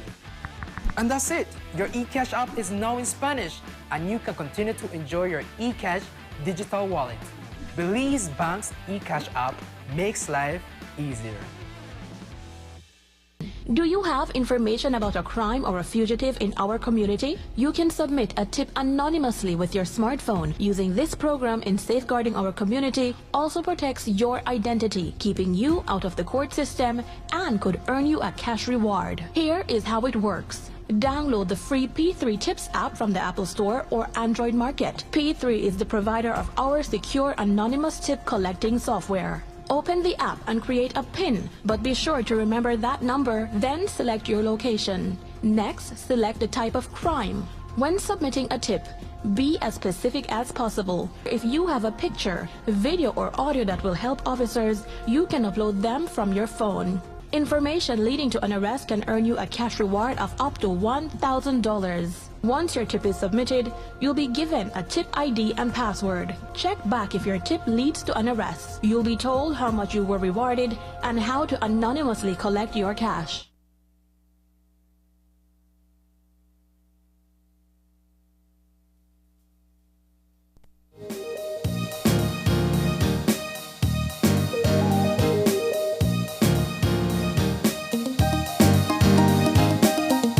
back. Welcome back to Open Your Eyes, and we're moving now into our third and final segment for the morning.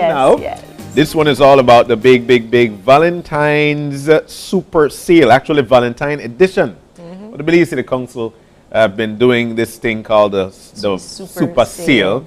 What happens is that they're downtown and all the businesses downtown got the place lit. Got together and lock it down. And there are different editions. I think they had the September, they had the Christmas.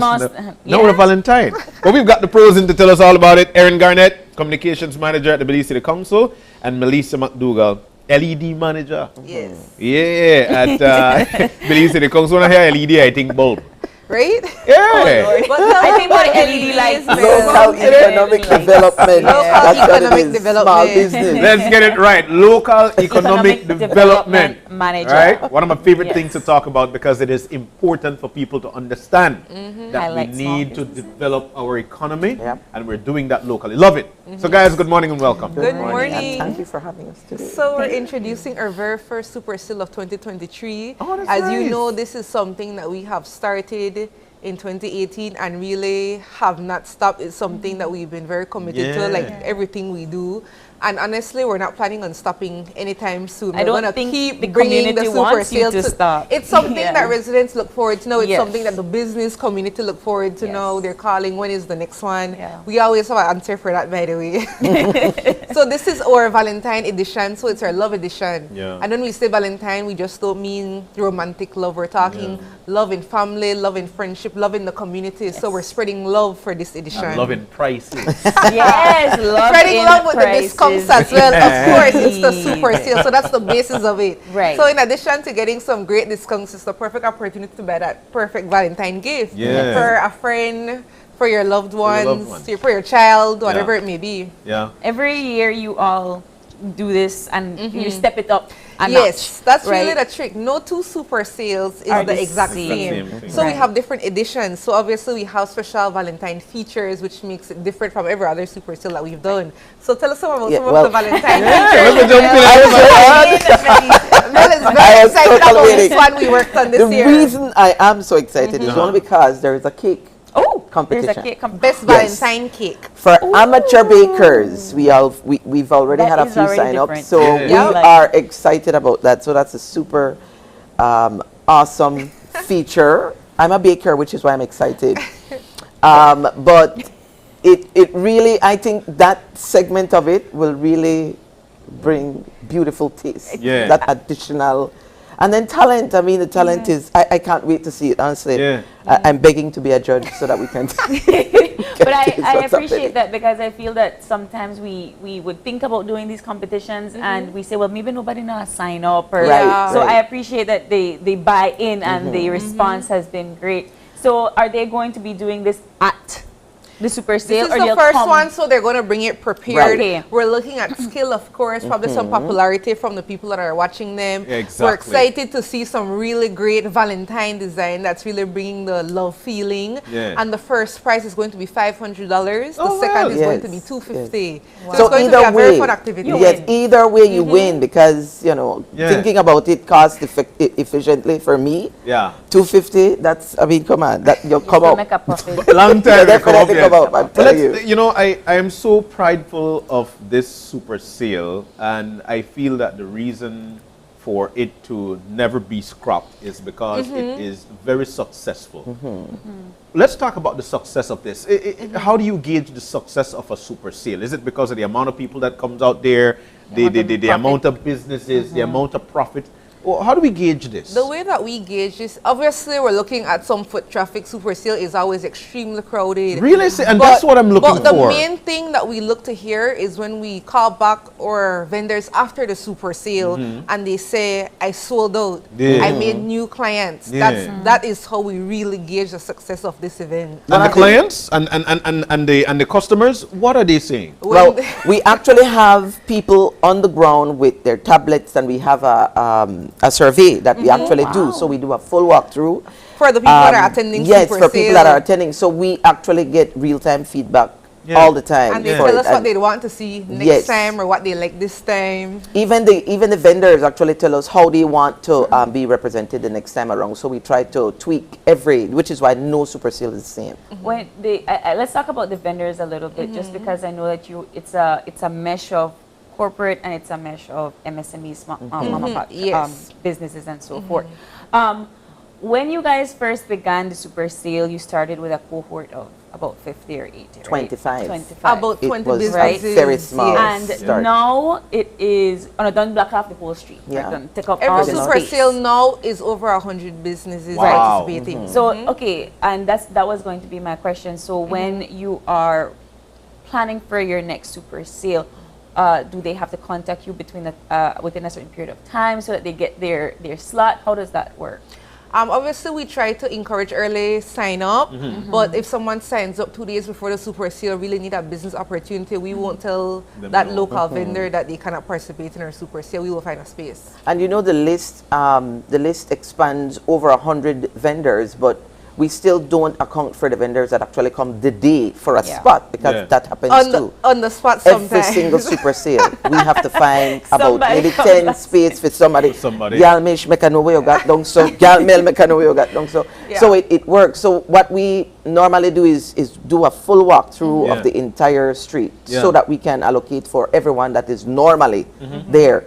But then we have other little nooks and crannies that we can put people in that would actually get them more recognition, you know, so it works out really nice. I mean, the only problem with day off sign up is that, you know, you won't get the ideal location if you had signed up earlier before. Because we do a floor plan ahead of that day. So And is there a charge for businesses to be out there? Yes, it's a very basic charge. So for a 10 by 10 tent, which is the most common size that they sign up for, it's just a $25 charge for the space. Sister City Council does all the marketing and ensure that we have residents there to purchase. Yeah. Wow. But it's just a space size. So you would have to bring your tent and your table and whatever else you want to use for display. So apart from the cake baking competition, which I'm also really excited about. Yes. So nice. Hoping get videos. I'm seeing all sorts of videos. I mean, it's going to be live, you know. Super sale day is always live. So if you don't know about it, if you didn't know it was happening, you come down after that. Wait a minute. Have you ever walked through a super sale? I never walked through I don't tell you come that I sit here and just want to. But my question was, apart from the cake baking competition, what else can folks look forward to? So in addition to that, we have a Valentine's stage photo setup for residents. Completely free of charge. They go in, take their frame, take their photos. It's going to be really cool. So families, lovers, whatever, that's going to be a cool thing to do. It's like this not weird, but this awesome oversized selfie frame. Yes. That's what it is. Valentine team. So what we're doing is utilizing all the resources that we have within the downtown area, and the park, Battlefield Park, is one of the areas that we always utilize. But there's a frame there that is never used. So what we started to do, which was December for Christmas, we kind of did a Christmas decoration and different things within the park itself, and it worked out nicely. So Erin said, Mel, why don't we do that for Valentine? I'm like, that's a great idea. She's always ready. But also, obviously, we have entertainment. We have TLC band, and we also have some steel pan music by Alex Evans. Battlefield Park, as always, we have our food court. And obviously, plenty of food options as usual: fried chicken, ceviche, elotes, churros. Oh my God. There's a lot going. Not chicken ceviche. Chicken and then ceviche. Oh, okay. Fried chicken and then ceviche. But I mean, you could talk to them. Maybe they could work something out. Very customer service oriented, so we can see what they can do. And our usual drinks, there's brain freeze. I believe that there will also be there's a lot going on. And brain freeze normally have 2 spots, by the way. They have their truck and they have their actual centrally located. Any new small businesses that are coming up this super sale that you haven't had before? Well, there's quite a few. We actually host a lead tent, small business tent every single. That we sponsor for small businesses that are really just starting out. So there are a few small businesses that really just come with their stuff and they set up and that's it. They don't have to worry about tent, table, anything. That's sponsored by the We Belize sponsor that, right? But there is one business that I'm looking forward to. There is this woman that makes gourmet local popsicles. So we're talking local flavors, mango flavor, coconut flavored popsicles. So I'm really looking forward to that. It's called Cool Pops. Cool Pops? Cool Pops. Yes. So it's gourmet Belizean made popsicles. Yeah. There's this one girl that's coming out to, I don't remember the name exactly because it's very strange, but she makes crochet stuff, and you know, when I think crochet, I think me in standard 5 learning how to crochet, making this thing. But this girl, the same curriculum. this girl actually, well, we used to do home economics. Home economics. Back That's in what the we used to, day. I mean, to teach you how to be a homemaker. But she comes out with these amazing creation from crochet. I'm like, wow, this is kind of cool. Yeah, you can get you can actually get a dress made or you know, a blouse or something. It's really fascinating. So I'm looking forward to her. She will be under the tent by the way. I don't know about you guys, but I'm gonna be looking for my Valentine gifts at this event. I mean, this could be a Valentine gift though. Clothing, electronics. Because you know the swimsuit, you can have her make a swimsuit. I mean, like, come on, I'm working on it. Customized gifts are actually top tier. We have somebody doing customized products as well. Valentine baskets to pre-order for February 14th. There's also one other person that I'm trying to get in. She's very new and she does customized picnics.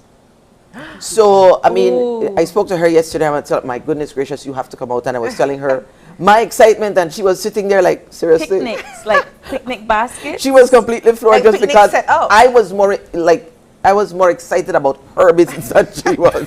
So it's like she puts a picnic together for you. Yes, she does. And then the lighting is just so fascinating. To goodness gracious, I need to try to remember their names. But she is so creative the way she strips tents down and she strings them with lights, and then she makes this really amazing plush setup inside with candles and wine and chocolates and all of these things. And I'm she like, ended my up God, in Super Seal? I'm trying to get her What there. is her name? So we could ask her. Yes, Katina, yes. You need I'll to have be to a part forward of you the that Super information. Sale. You want to call her out? Yes, be at the Super Be Sale. at the Super Sale. I think it's customized picnics by S&H. I believe it is on Facebook. But she's just started. My goodness, that's a very good have to come out. We should have get I was telling her this would have been the best launch. Right, you need her to show it. Small Business Fridays, we need her as well. But so if there's nobody that's turned back when it comes to this Super Sale. No. Once you've got your business going on, local business, you're able to just approach there and you get your spot and you start your thing. And it's this Saturday. This Saturday starting 10 a.m. finishes 6 p.m. We're going to be there all day, guys. We're waiting for you. We're going to have our cake competition around 3 o'clock. And when we're done, we're giving away cake slices to our residents. So that's so we get free cake? That is something. That is something. I want to taste the winning cake like you can't imagine. So how many people have signed up already, and do you need more people to sign up for this cake? We're looking for more people. We have about 8 contestants so far. Okay. Yeah, so we're welcoming more. That's the case. Entry is free for this competition. By the way, so it's a win-win. And of course, if we want to go, it's also free. Yes. It's free entrance. It's free entrance for the competition. We're not charging you entry free to compete. So we got TLC Bun, we got Alex Evans, we have cake competition. Selfie all frame. of these businesses. Food, photo booth. Photo booth. Free, just go there. Just meet us downtown. That's all you have to do. Meet us downtown. And of course, as usual, we have security on lock. We have the Belize Police Department in on this as well as our in-house enforcement unit. But it's always safe. You never hear anything about one Super Sale. It's always a safe, family-oriented. It's always everything we do is geared towards the family unit. All right, man. Bringing community together. That is spreading the love this Saturday. All about the people, honey. That is the goal. Bringing the community together. Erin, and, Alicia, thank you. Thank you guys. Thank you. I love it when you guys come here. No, it's a great initiative, and I think every year I feel not every year, but every Super Sale I feel sorry for Nokon. I always have to find space for somebody put their way and just ensure, because it is a I mean, we try to make it work that we live to connect vendors with consumers, so we make it work. Exactly. And it's a buying process, man. Look, we want to thank the local community as well as the downtown businesses, so because of course without them this would never happen. So That is true. Thank you guys. Thank you. Thank you, Erin. Thank you, Melissa, for coming in. We look forward to hearing you again at the next Super. No, you know what? We need a week notice when they're coming on, because we need for just like that. That's true. Like, we never color coordinate with them. Now, based on the team, just figure out the team out and who would wear but that. That is possible with Valentine's Day, fine. But the other events are a little, it does. They always come in coordinated. But thank you, I've always said she's my kindred spirit. You guys are so cool. Thank you. Best of luck, best of success. Thank you guys. All right, we're going to take our final break of the morning, and when we come back, of course, we'll be wrapping things up. Stay with us. We'll be right back.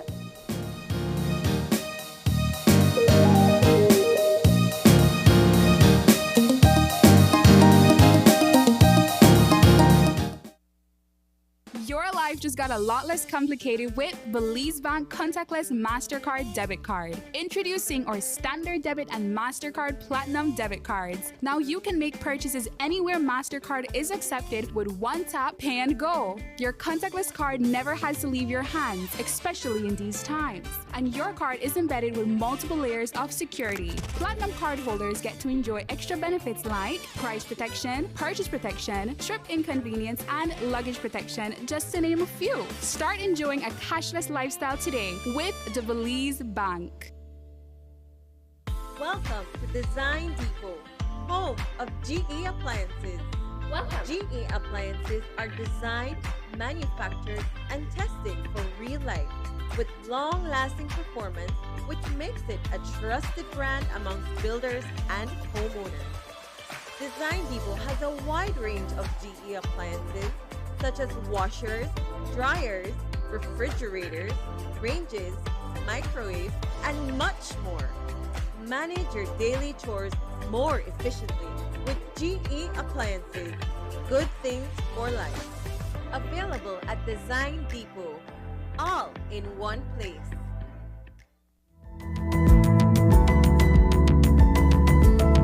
Smart introduces Real Unlimited Postpaid Plans, providing customers with unlimited talk, unlimited text, and unlimited data. Now that's a real great deal. With Smart Plus, Share 1 and 2, and Enterprise 1 and 2 plans, you can talk as much as you want, text as much as you want, and for the first time ever in Belize, you can enjoy unlimited data with your postpaid plan. So come in and sign up for an unlimited postpaid plan and enjoy limitless possibilities. In addition, other plans such as the Flex Junior, Choice, and Select have been boosted with a lot more talk, text, and data, providing you with the best value for your budget. Be unlimited with Smart. It's time to power your dollar with Smart.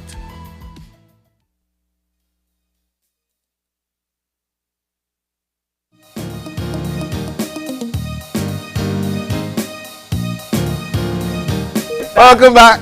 Yes. Just like that, we are back, and we were about to wrap things up for this morning. We had some wonderful conversations, but one of the things that stuck out for us today is that earlier today we learned that Belize has lost a very good person in the likes of William Dawson.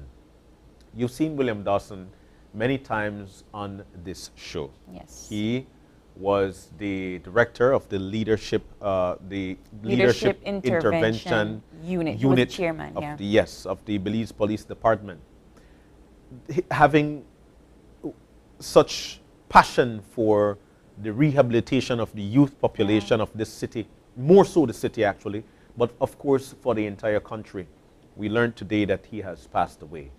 As to the cost or the reason for his death or the cause of death, we are not sure as yet, but we are looking into what the situation is. And then, of course, we'll be dispensing that information to you later on in the newscast. And, of course, one of the things that I remember about him very highly is him being on here, on the show with us, many different shows, but more so the Father's Day special. That was a fun one. He is a passionate person, passionate about being a dad, passionate about being a husband, passionate about sharing love. I enjoy, I mean, like you rightfully said, he's been a guest mostly because of his work within the intervention unit, but we're about to play a clip right now from our Father's Day special, and I think one of the questions were, you know, how he does his day-to-day being a father and a member of the community. You know, the same amount of love that he puts into his family was the same amount of love that he put in the community. So we're going to roll that clip right now for you as a part of our memory sharing with William Dawson. Here it is. Okay, well, you know, the difference between a father and a dad is like the difference between a house and a home. You know, so the father contributes biologically, in my view, but the dad really is that person who nurtures, cares, mentors, and supports his children. Yeah. Not only his children, I believe that it's important to also nurture those who do not have that support around them. Yeah. So it incorporates the ideology that it takes a village to raise a child.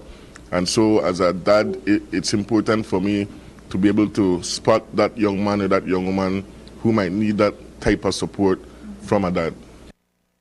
You know, I just managed to make sure that I have a very tight schedule, that I'm aware how to separate work from my personal life. Yeah. And so there has to be that balance that I strike, especially in my field. I respond to violent crimes or to do mediations and intervention, and these things happen spontaneously at times.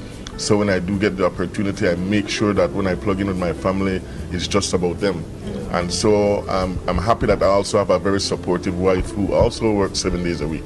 Yeah. But whenever we get that chance, and our boys are obviously big boys, one is 19 and one is 20, yeah. So they're basically adults, and so we don't have to be able to prepare children, they do it themselves, and also when it's time to link, we have fun, and from ever since we have a very good relationship, and that's why I balance it. Wow.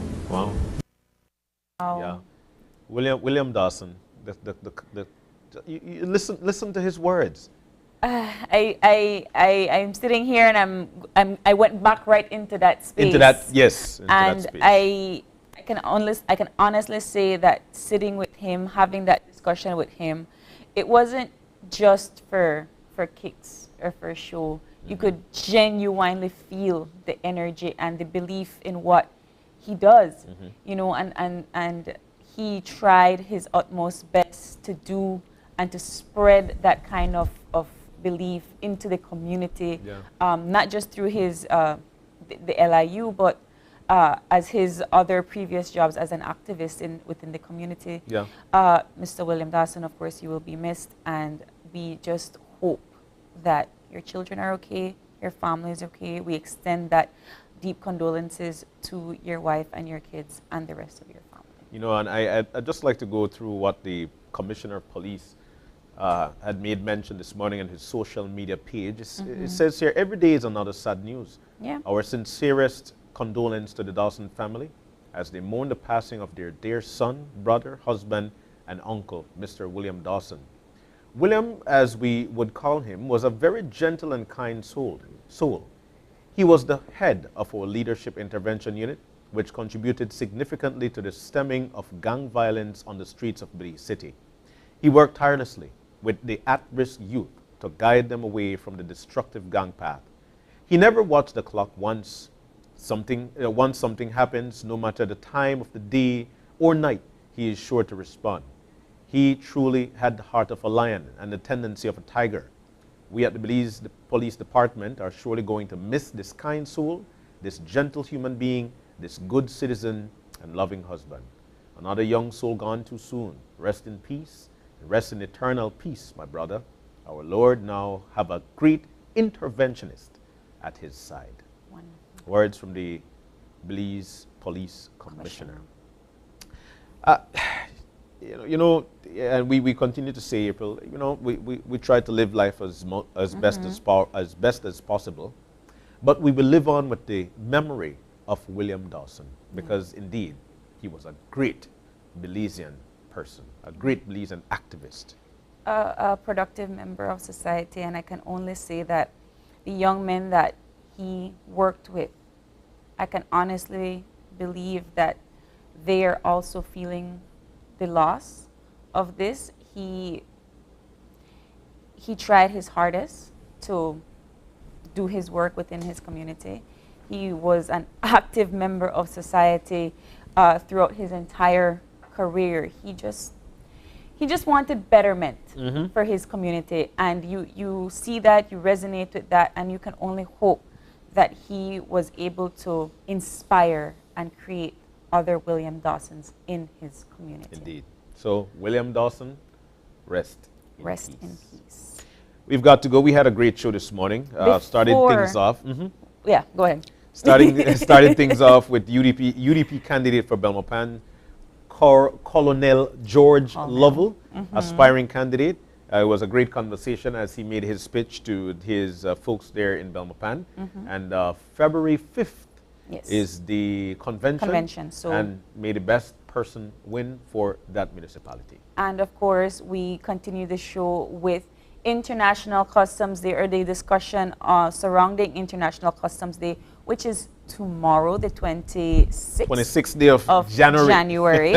And we had the folks in from the Customs Department, from the various departments within the Customs Office, talking to us about the importance of having customs departments, and of course, what they truly do within the work section, which is to create that economic balance within the country so that monies flow properly and legally.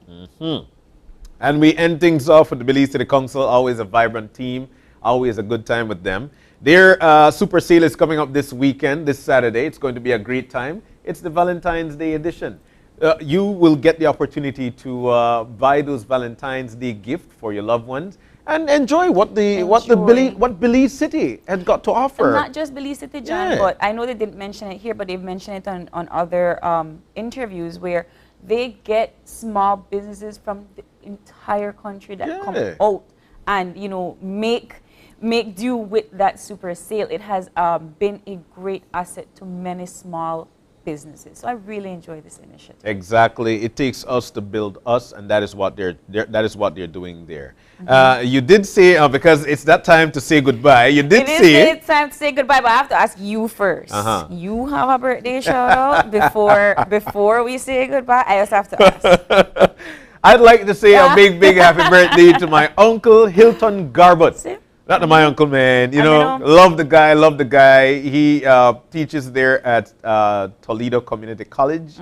He is always there to my heart. Enough love, enough respect, uncle, and do enjoy. I don't remember the way that the date, but 20-something, 4th, 5th, 6th. You know what, uncle? We love you. We wish you all the very best. Hilton Garbut in PG.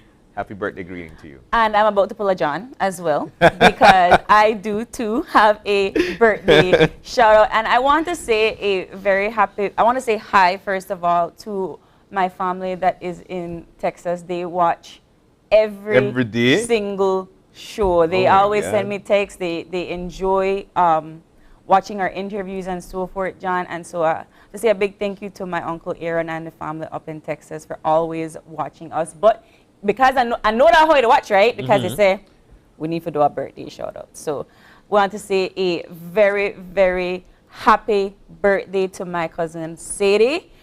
She is turning 13 today, and this birthday shout out goes from, of course, your mommy, your daddy, Shadi, and all of us here at Open Your Eyes and Channel 5. We want to wish you a very happy birthday.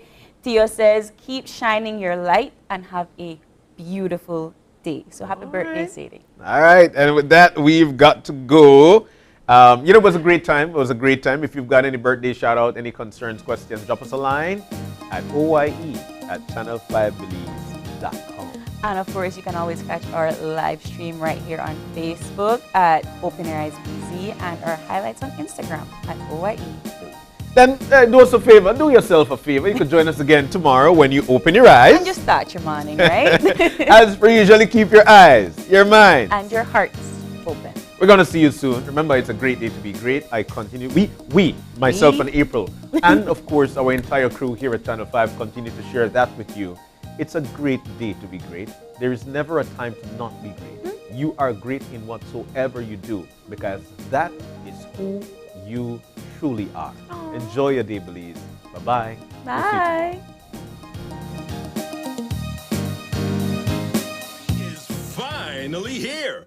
The Belize City Council is showing lots of love at our Valentine edition with more vendors, more surprises, and more ways to save.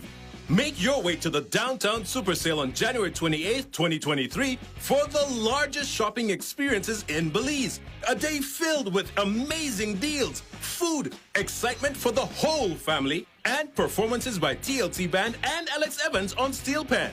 And for this special love edition, residents can win up to $500 by entering our competitions for Best Valentine Cake and Best Valentine Floral Arrangement. For more information on how you can enter the competition or secure a booth space at the Valentine Edition Super Sale, give us a call at 227-3073 or WhatsApp us at 673-9055.